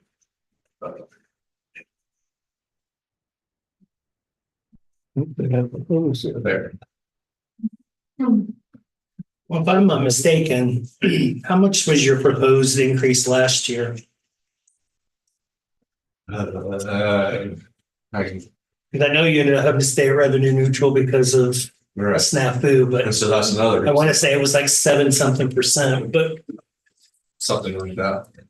So yeah, that's the other reason why Catching up. we're kind of catching up last year Yeah. between building the fire station, which spends our reserves down to next to nothing. We've got to catch up somewhere. go ahead. Oh, sorry. No, the commissioner. I'm trying to find a lot. Go ahead. No, so the transfers amount in 2023, you transferred 203 to the fire reserve. So that year you transferred basically a 30-year budget you didn't necessarily need. Well, in 2023. And so each year you've been transferring money to the reserves, correct? correct, and we haven't bought a truck. No, I understand that, but that's a 30-year budget that you're budgeting and don't necessarily need in line items. Well, out of your 3 Cs, yeah. Well, yeah, of the 3 C. Mhm. But yeah, that's the only way we have to build our reserve. Understand. And the way we were able to do that is because we have a lot of trucks. We bought one truck, I think, since the past 2, and that was a used $27,000 truck. And then that was like the debt service, then is that assuming you're gonna build the other University Park yet this year? So the debt service is loans, leases, bonds that were done prior to me. There are 4 different ones. One is for when they purchased in 2016, when they bought self-contained breathing apparatus. And that was they borrowed $375,000 then. And at the beginning of this year, I think it was, the balance of that's $216,000 and our payment's $25,000. And then the second one is the Tuttle Cove Fire Station by the dam. That they borrowed $600,000 at the beginning of this year. The principal was $472,000. The payment on that's $21,000. Or That's right. yeah, $21,000. And then the Ogden and Leonardville stations were done together. They borrowed $1.2 million. The payment on that's $30,000. And then the radio system is $285,000, or not system, but radios were $285,000, and that payment's $58,000. So we have right now the fire district has approximately 2.4, almost 2.5 million in debt right now. So that's Because they why, borrowed for those other ones, that's why we're trying to pay these. right? And that was in 2016. That was all of those. were in No, 2016? 2 of them were in 2016 and one of them was in 2020. The other, both of them were, 2 of them were in 16 and 2 of them were in 20. Okay. And so that's why when we were talking about the fire stations, the advisory board and the commission both said, let's not take on any more debt, and that's my recommendation too. But to do that, obviously, we have to use cash. And that's what, That's what it- capital outlay is kind of reserved help. If those. You know, we've looked for grants, Brittany's looked for grants. There's just not a lot of grants for buildings. There's grants for fire gear, there's, you know, for different pieces of equipment, and we've applied for it and we've got some. We got a $15,000 one from the state. And we got, there's another one we got, every year there's another one from the state that we get. It's usually about 5,000. We've applied for the assistance to firefighters grant. We applied for 140,000 per year turnout gear, which costs us about $5,000. If we get a new firefighter that we don't have gear that fits them, and you know, on the shelf of something that somebody else has turned in, to fully outfit a firefighter, it's $4,000 to $5,000. Coat, pants, helmets, boots, grass gear. And so that assistance firefighter grant that we've applied for was for around 20 sets of gear and then a couple of extractors, which are having to be washing machines to wash that gear after a fire. So, you know, we're looking for grants and applying for grants where we can, but We try to get, I mean, we got a letter of support on that one from, Maria, or not Maine, was it Morgan? Tracy Maine, Marshall. Marshall. One of those M's. MAs, Yeah. so. I have a contact there and, so we coordinated, got with Russell and had a letter of support together for that.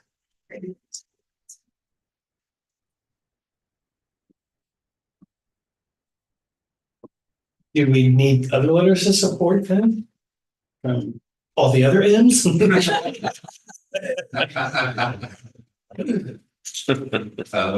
can, and those were the ones that reached out, I think. Yeah, Okay. Yeah. Well, let me know, I've got contacts and steps. Okay. So have you done any type of CIP plan to really lay out long-term what you need? Because your debt service is 100% covered in your budget. You've already got capital outlay for emergency vehicles about 115,000 accounted for. And then you're asking for another 125,000 in other. And so is there any rhyme or reason behind that? Because when the commissioners went through, they just flat asked us to all meet at 8% and didn't give us any chance to justify what we needed. So I knew, like I laid out, we could, if we had the money, we could justify easily replacing 15 trucks right now. And average used truck was probably going to be 100,000. You know, times 15 is what we need to replace yesterday, quite frankly. So, I mean, you know, we can put that on a spreadsheet, but you know, it's pretty plain and simple. There's, you know, 15 trucks that need replaced yesterday for on an average of $100,000 a truck. But with this added capital outlay, you'll have enough to do that other station. You know, We have enough in that outlay to do the 2 stations now, but then you're left with nothing to buy trucks until we build that back up. So obviously, you know, 100 to 200,000 a year, you know, it'll take, you know, 3 to 5 years to build that back up. And so that's 3 or 5 more years of not buying any trucks to either build it up or send it as soon as we get it to replace trucks that direly need to be replaced. Well, I know that funding for University Park. We talked about, or you talked about trying to use ARPA money for that one, sending you guys. Has that ever been brought up here? No, it's been brought up. It was brought up a long time ago, but you know, asked to put us on the list. But obviously, what they want to do on that, but we would gladly take it if it were available. That's a discussion that we need to have. Well, Brittany's currently working on what agreements and what numbers are obligated, so she can make a presentation to the board on, okay, we've got plenty, or we have other things we can allocate it to, but it's not like there's gonna probably be large amount. Yeah, very large projects, but that would definitely be something at the top of the list, I would think. We're getting to final numbers on some of these other things that It looks like we're gonna have some left, and I'm sure every department's. Final numbers, but we're at the point now where we need contractual agreements or memorandums of understanding of exact numbers for the Yeah. end of this year, as you know. Mhm. Yeah. So we're trying to get that solid of numbers that we say, Oh, okay. we got this much money, we could use it towards that. Yeah. Yeah, like the station we just built was about 245, so. I mean, it could be applied to that or towards the next one or whichever. Or a piece of equipment. Yeah, or a truck. That's what I was thinking. So at that 115,000 for next year, you're planning on buying a vehicle? As it stands right now, we would probably try and hold off and add it back to our equipment reserve. The 115 that you have budgeted for emergency vehicles? It depends. Because you got 115 and you have 125 budgeted. Yeah, we're spending $500,000. So we'll take our equipment. Out of your emergency reserve, but this is in your budget. I'm talking just about your budget. We will do one or the other. Either put it in equipment reserve and to stockpile back to be able to buy trucks. Now, we can't. We historically bought very few brand new trucks, and so when we go to buy a truck, we're looking for a used truck, and so we can't just go buy one off the shelf. We got to wait till the right truck comes along. You know, that's not too used, that's used enough we can afford it. It's not rested out. We can drive right. And so it's. You know, we don't just go order new trucks out of other places, whether it's other departments or other entities. We've been relegated. They've bought some new trucks, but we bought a lot of used trucks. You talked about the government ones, what, and are dedicated to the Forest Service? I know one time. So the Forest Service is who runs the surplus property program. Oh. The Forest Service is who gets them from the military. Oh. And so they're the go-between agency between the military and us. Oh, okay. And so the Forest Service is where we've gotten all our military trucks. Oh, okay. I thought that was, I don't know, the same thing. Well, Yeah, that's the. we're running into the other agenda item here, so do we need to come back to it or provide some kind of direction?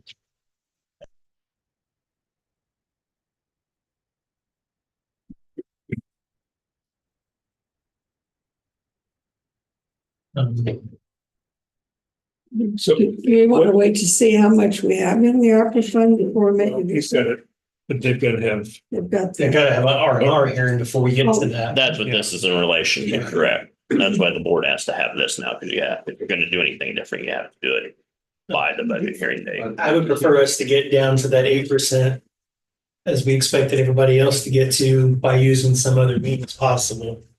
That's still gonna put you over in terms of the R&R rate, but at least that's playing fair with everybody else.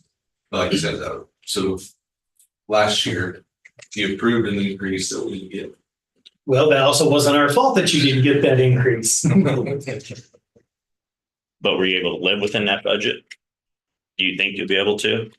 I think that there's a very high likelihood that over the course of the next year to 3 years that we will start taking trucks out of service and not being able to replace them. And so right now we have a truck, the ladder truck, the ladder's not usable. We're using it just as a pumper right now. And as soon as we get this one freebie that we were able to get, that truck's gonna come out of service. Right now, we don't have a reserve truck. We don't have any backup trucks. And so I would say over the next year, you shouldn't be surprised if we come and say, hey, this fire station is supposed to have 2 trucks and it's down to 1 because we don't have another truck to put in. So can we live within it? Yes. Are we gonna reduce services? Absolutely.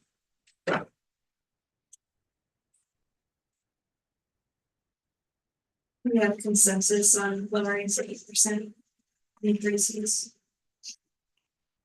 well, how many? So you're saying like one truck is critical? Probably within this next year's, the 25 budget, or are you gonna have 2? Is there any way, I mean, parts, to fix them? What do So you the think? 50-year-old trucks, depending on what breaks, we may not be able to fix. It may essentially go to the boneyard. And then we'll just be left with a slot without a truck in it, where we normally have a truck. And then the other thing is we basically have 3 different types of trucks. We have pumper trucks, grass fire trucks, and then tanker trucks. And so the pumper trucks are the ones that are critical for like ISO ratings, what keeps people's insurance down. And of course, short one in a certain area for a short period of time, it doesn't affect the ISO rating, but if it's a longer period of time, that's when people's homeowners insurance could start going up because we have the right type of trucks in the right place. Okay. Go ahead. I mean, quick math will show you, commissioners, based on actual spent in 2023 compared to this year's 2024 3Cs, it's a 15% increase. Not a 15% increase over 23's budget, but over what was actually spent is a 15% increase. Actually. But that's 2 years, Huh? 23, so that's in 2 years. That's including 23 compared to 24 budget. 2023 actual compared to 2024 budget is a 15% increase Oh, okay, it was, based off the numbers you have there. The 775 compared to the 893. no, all right.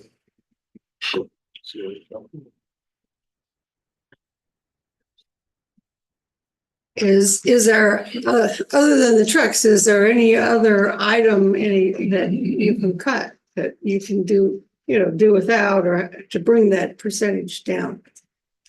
Not really, not without not putting people on fire gear. I mean, Yeah, our costs are what they are. The only way we can cut is to cut services. And so it may be a deal where we have somebody that wants to volunteer, but if we can't afford to buy gear for them, then we can't volunteer. So I mean, there's all kinds of what ifs, but yeah. we just had a guy apply and seems like he'll be a real good guy. He's actually got a job a little late to go during the day, which is super critical. He's like 6'8". 6'8". So you don't need the ladders for him. So you're saving money. Ladder budget. Yeah. Exactly. It's a tall individual. It's cut it to 8%, you're talking 50,000 maybe.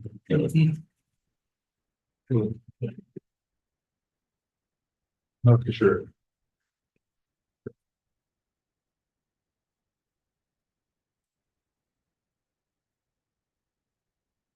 Which I guess that we have that coming out of the building. We can make sure we gave them some money to cover some of that building.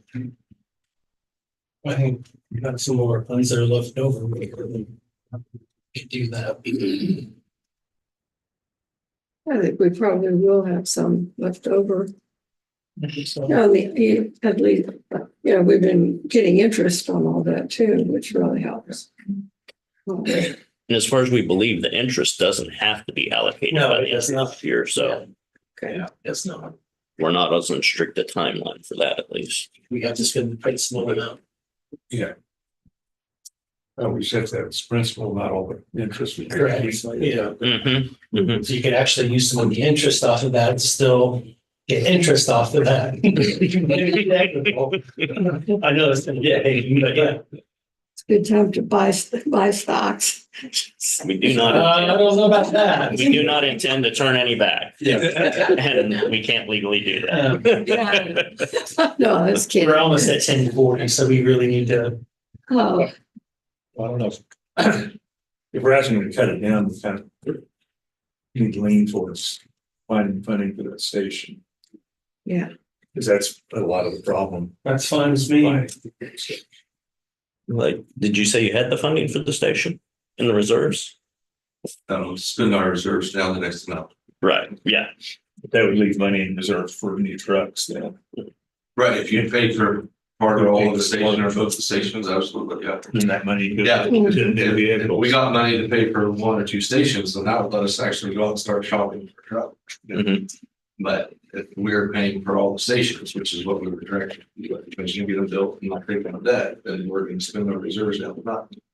And that's why we've been scrimping and saving to try and transfer 200,000 to the reserves, because we see these bills coming, so.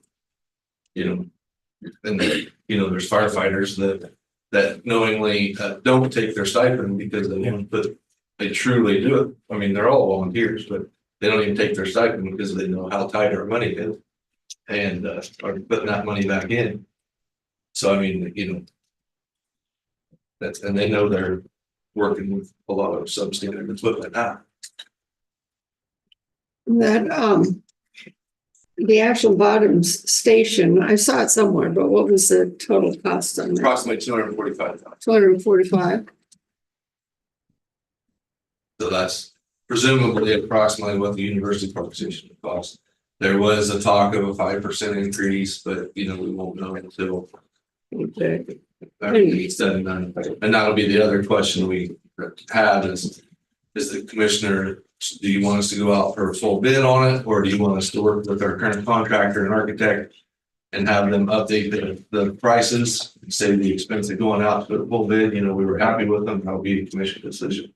Well, let's talk about that later. Let's get to where we need to go, because we're running into everybody else's time here. And when do we need to schedule we have to do this today to get it scheduled for the hearing? Hearing's already scheduled for the 22nd, right? Right, it is already scheduled. You don't have to advise us to change it today. I'm gonna publish. I can publish with the rate that we have, or I can lower it, but you also have until we can lower it at the hearing. Yeah. Well, it's probably already been, if you got those R&R letters. Yes. This has already gone out then for Yes. those. Yeah. We just can't. But go we over can't. it. We We can't can't go go over it, over we it. go, so in the next week or two, we can look at stuff. Yeah, they can come back and get Yeah. 15 minutes on the agenda at a future meeting here rather soon, and I would rather do that. that way we can move on. Right, yeah, I'd rather do that than. And if you guys have any questions for Brittany, We're talking about you can ask those in between. Okay, Okay, we will bring it back. thank you. It will be at the end of the meeting. It's like, find money somewhere. Yeah.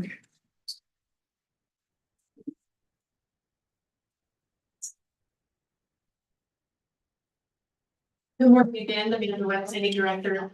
I have the contract with BG Consultants to start on the engineering and design for the Keats Community Lagoon. It is quite a large document, as you all noticed. Couple reasons for that, because we are Great to read it. applying for and also receiving, knocking on wood, USDA funding. And then there's also a section on the state revolving fund information in there. Basically, because of those fundings, it needs to be, there's a lot in there that needs to be included, basically. So it's a lot more than one of BG's standard contracts that you've of course seen before. That's why it is so large. So and hopefully marked all the little, there's just two that you'll have to sign, Commissioner Ford. Of those two pages, but yes, it's. Two of these? Pages, what's that? You get 6 pages. Fine. So I guess 6 pages for 3 copies. Well, it means getting this thing designed and moving forward. I'll sign you Yeah, up. no doubt. Yes, so that is luckily where we are in this process. It is time for that step to officially begin. So that's what. That's a good what we need to step. do here. Yeah, It's a big step. absolutely, absolutely. And as you know, it's taken a lot to get here, so. It's taken 8 years or something. And yeah. Yes, maybe a little More than that. More than that. Yeah, I think you're right. Yeah, way more than that. Yeah. So that is what you have before you. Unless you have questions about it, I won't spend a whole ton of time on that. Of course, Brian's here. If you have any legal questions, wouldn't even want to venture any legal responses. So if you have anything on that, we can talk about that. Otherwise, if you're good with it, I want to talk about another piece now that next steps, if we can get this contract underway. So I started reading it and I kind of fell asleep. Fell asleep. And but Brian, you probably read through it and you know. I'm very comfortable with this contract. I liked the form that it used. It used a very balanced form. And BG's been great to work with, and they've also agreed to sign our contractual provisions attachment, which covers a multitude of sins. Although I can't imagine there being any with this agreement. So I think we're in great shape to go. The specifications, although I don't comment as to the engineering aspects of them, from a legal point of view, we look good. So it's just another thing to check off on the checklist. And Okay, it's good to go. Gotta have a motion. I'm satisfied. I'd make a motion to approve the contract with BG Consultants for the Keats Community Lagoon Engineering and Design Services. I'll second. It's been moved and seconded to approve the contract with BG Consultants for the Keats Community Lagoon Engineering and Design Services. All in favor? Aye. Chair, please sign. Thank you for that. So Get it, Clark, and hold this over here. Your weightlifting. Hey, Bruce. So quickly, but not too quickly, just want to kind of outline now that we're getting this part done, what's going to happen next. And we want to talk about this a lot, because the community is going to start seeing folks out there. So basically, so now with this, BG Consultants are going to begin preliminary design. And then they're also going to call in utility locates for water, power, cable, fiber, gas, etc. And have those out in the field. Those things are going to happen in the next couple of weeks. In mid-August, they will perform utility and topographical surveys after utilities are marked in the field. And then they're going to identify utility and structure conflicts with preliminary design. That's going to happen mid to late August when redesign is needed. And then they'll also survey cleanouts and septic tanks and identify preliminary service line alignment. That's going to happen late August, early September. Basically, what this all means is they're going to be out in the field. They're going to be on folks' property. And that's why we really want to make people aware of, they're going to start seeing BG consultant folks who will be in their trucks are marked, their shirts are going to be kind of visible. They will say BG consultants. If there's locked gates or dogs or anything like that, they're gonna knock on the doors, check in with the homeowners first.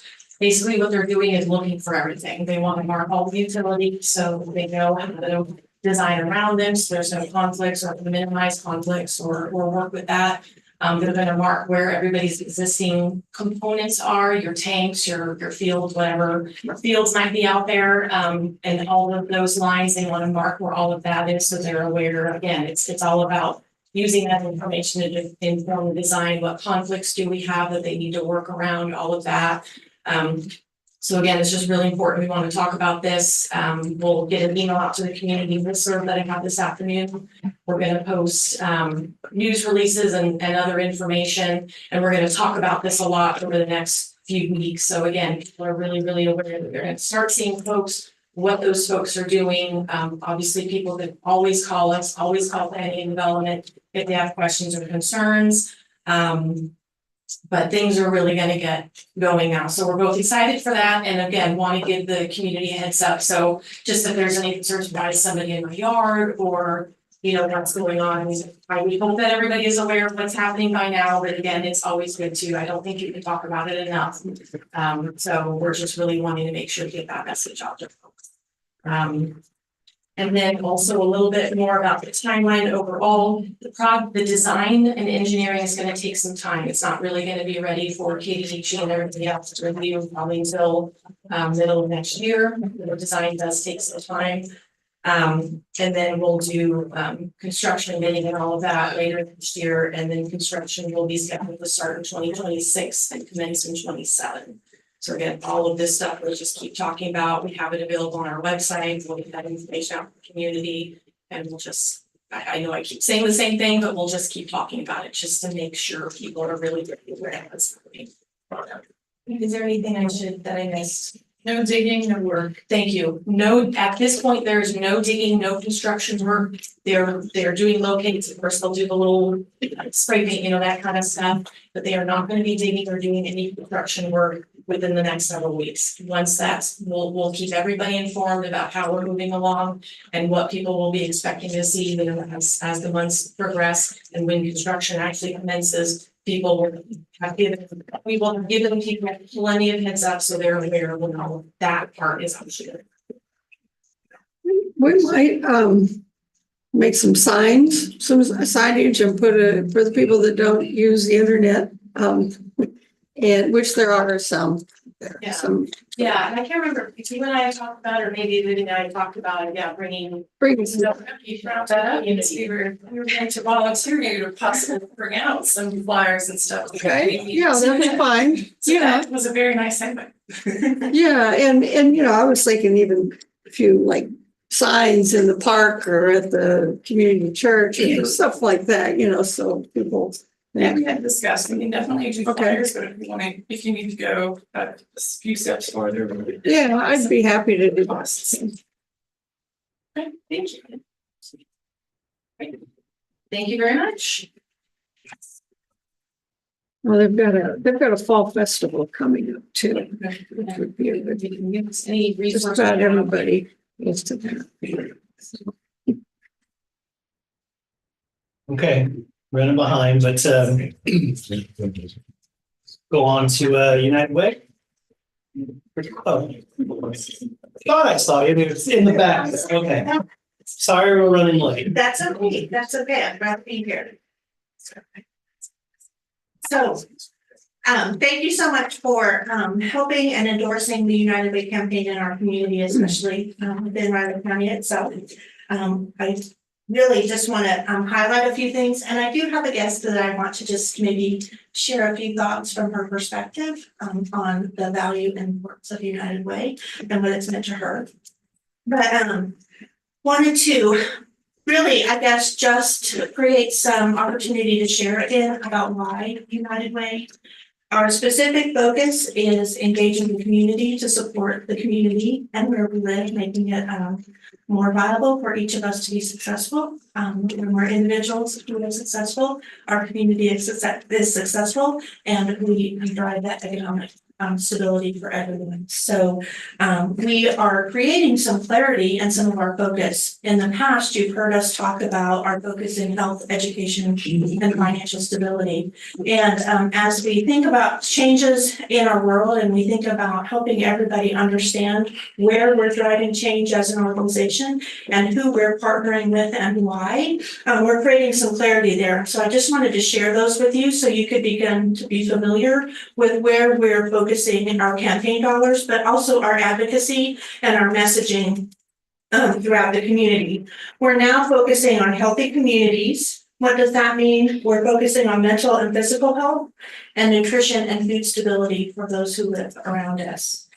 Financial security is financial education and coaching, job training and workforce development, and homelessness prevention and affordable housing. So when we partner with organizations or we have those conversations, we're drilling down specifically to those topics as we focus there. Youth opportunity with in-school and after-school and summer learning, literacy development, childcare and early childhood development. An example, again, of that is the Dolly Parton Imagination Library. It's super popular and very meaningful in what we're doing there. Since we started that a few years ago in Riley County, we have been able to provide over about 40,000 books since we started. That's getting those early reading skills started before they enter school. So super proud of that and our commitment there. Community resiliency with the crisis hotline support and transportation. So if you think about our partners and where we're investing those conversations, what needs are we meeting? What needs are we not meeting for the communities and the citizens around us? That's where our focus is spent. In the 2025 campaign, which is what we're focusing on this year, we have 19 partner agencies who have 22 programs that align with any one of those particular focus areas. And that's where our effort and conversation will focus around. They've asked United Way to support the community at $528,000. Our campaign needs to be successful so that we can meet the needs of those programs and those initiatives specifically where we live today. One of the things that I mentioned earlier last year, which was new to us, is our collaborative effort to focus on our ALICE families. Just a reminder that our ALICE families are asset limited, income constrained, but employed. We want to change the narrative around how we speak about that group of individuals in our community. We want it to be a positive reference. We want to recognize that they are doing everything that they can to support their families and thrive in the community that they live in. But at the end of the month, there's just not quite enough money to stretch to make that difference. When we run our workplace campaigns, we allow those individuals to still be philanthropic in a way that's meaningful to them because they can give a little bit out of each paycheck and they're giving back, especially to some of those resources that maybe are helping their family and their friends specifically. The challenges that our Alice families face is affordable housing, healthcare, and childcare.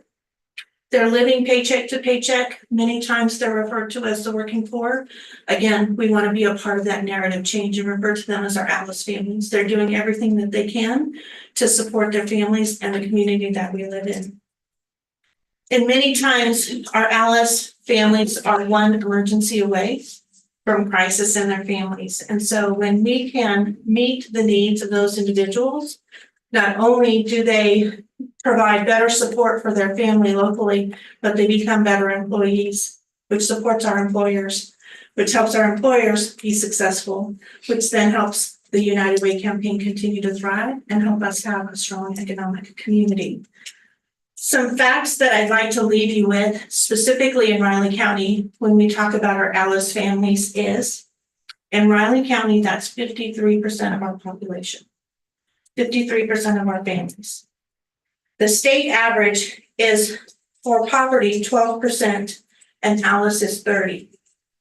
In Riley County, it's 23% in poverty and 30% for Alice families. Alice families are those who do not qualify for federal assistance, but still at the end of the month don't have that enough resources to stretch. So I broke it down by zip code because I thought that might be interesting too. 66502, 27% is poverty and 26% is Alice. So 66502 is 53%. 66503 in Manhattan is 25% of our population and our families. In Riley, 35%. In Leonardville, 42%. And in Randolph, that's 20% of our families. So United Way programs are targeted specifically to help those families continue to support and engage and provide the resources that they need to thrive. So hopefully at the end of the month, there's a little bit of extra so that we can do some fun things and support our families. So when you think about United Way, it's not just about the crisis of poverty, it's also about helping more than half of our population thrive and meeting the needs that they have. I have a guest that I'd like to share a little bit, and then I want to issue an invitation before we finish. So, Jan? Thank you. I'm Jan Stewart, board member with Conza United Way. Thanks to a banking career in banks that supported the United Way, I have over 30 years of experience with United Way as a volunteer and a donor. And it's through those years and that time just volunteering and donating to United Way that I really grew to appreciate their approach. It's referred to as the community impact model, but when I talk about it, I think about it as this holistic approach to solving problems in the community. And United Way raises funds locally through workplace campaigns to fund specific programs at agencies. So we don't just pick agencies that are doing great work and fund an agency. United Way funds specific programs that are aimed at providing solutions to those challenges that Tara mentioned, those impact areas. And when employers like you run a workplace campaign, you are giving your employees an opportunity, every employee, regardless of their salary or their role in an organization, every employee has that opportunity to give something, whatever they can, to their community. And that may be helping the citizens they serve, maybe the customers, in my case, the customers we served at our bank, but in your case, the citizens you serve. Maybe they're helping a coworker who could be using those resources, but they're helping people in the community. And United Way is local. It's local dollars raised. The funding is decision by local volunteers. It's funding local programs and programs that go back into the local community. And so I just want to thank you for running a workplace campaign. And thank you for your support and advocacy of United Way. Thank you for the earlier proclamation this morning. And thank you for your time on the agenda. Thank you.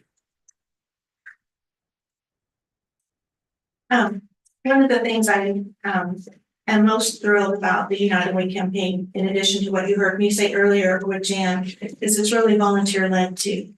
Within each employer base, there's a select group of individuals who are willing to share their time and commitment to engage and bring us in so we can speak and we can talk to. So the strength of the United Way is the volunteers and the community around it. So thank you for being a part of that. We are celebrating our 80th year of impact. We said that in the proclamation, but for 80 years, United Way has maybe changed its name a few times locally. But if I look about the core focus of the mission 80 years ago, it was a group of business leaders coming together to say, how can we meet the needs of our families locally? And 80 years later, we've stayed true to that. And so we continue that. We have a kickoff scheduled for September 17th at 3:15. It'll be at the Shamrock Zone. In addition to highlighting our focus areas and our partners, we'll be celebrating our 80th anniversary. So we invite you to be there. I hope you've received an invitation already, but if not, I'm issuing one personally today. And Jan referenced the volunteers who help us determine how we're going to invest the campaign dollars back into the community. And that is August 21st. It's called our Community Investment Day. And I invite you to be a part of that. It's a powerful day to learn about our community and those of us who are working together around those topics and conversations to make a difference. So thank you for your time today. I think we have one more opportunity to share a little bit. So we'll talk about it. Okay. Sorry. We have two elected officials who have challenged our employees to participate in United Way, and I think both of them are wanting to present their check directly to you. So both John Ford and Amy Mangus have pledged $1,000 apiece to help triple the donations of our employees, and I think they both have checks for you. Awesome, thank you.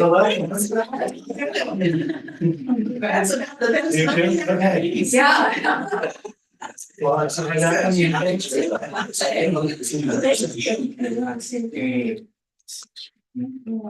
One, two, three, smile.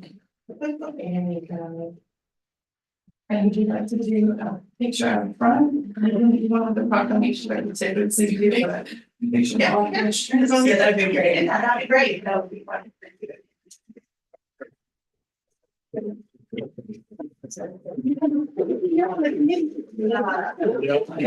That'd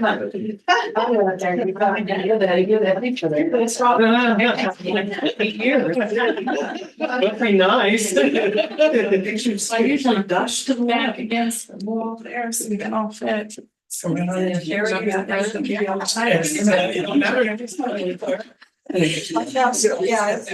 Okay. So it's for the Vivian? Yep.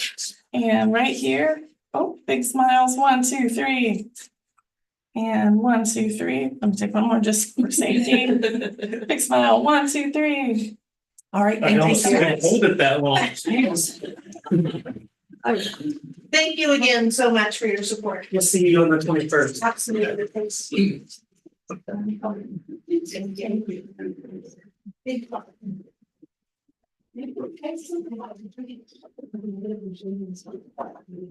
It's almost not fair. We're gonna talk about budget again.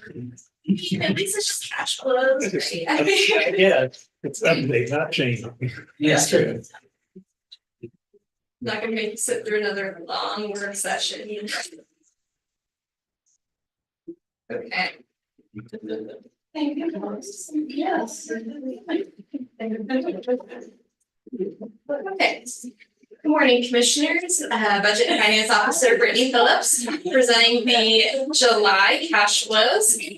We'll start with economic development. As you can see, we didn't bring in any revenues for the month of July, but we did spend $30,507. bringing our ending unencumbered cash balance to $327,342. Next, we have county building. Again, no revenue brought in the month of July, but expenditures were $25,504, bringing our total unencumbered cash balance to $248,947. Next, CIP.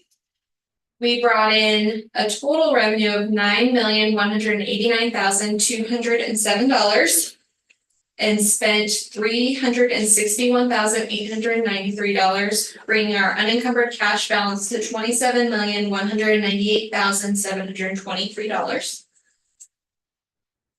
Any questions on any of the CIP projects?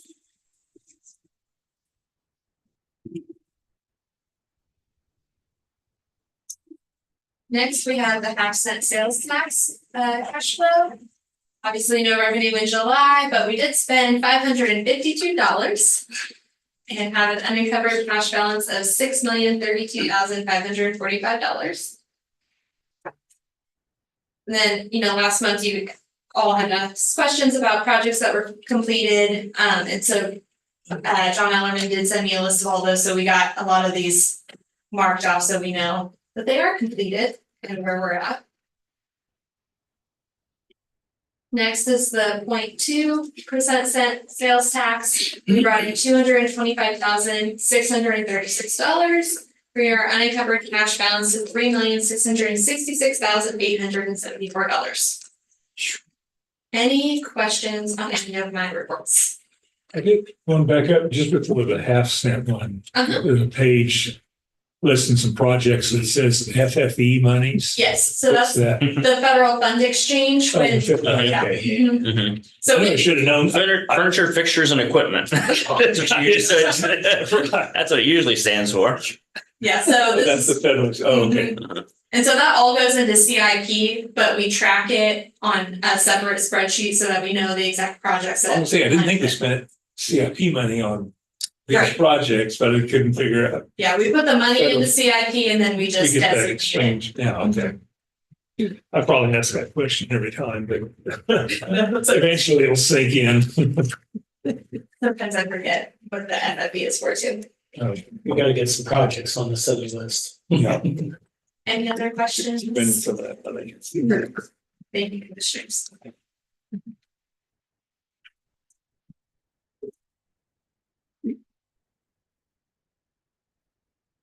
Okay, and that's the last agenda item. Kind of a long back half of the morning. Yeah. I don't have anything else I don't know. to think of anyway. That's not pressing. Just moving right along. Well, I would make a motion to adjourn the August 5th meeting of the Board of Raleigh County Commissioners. A second. They moved and seconded to adjourn the August 5th meeting of the Riley County Commission. All in favor?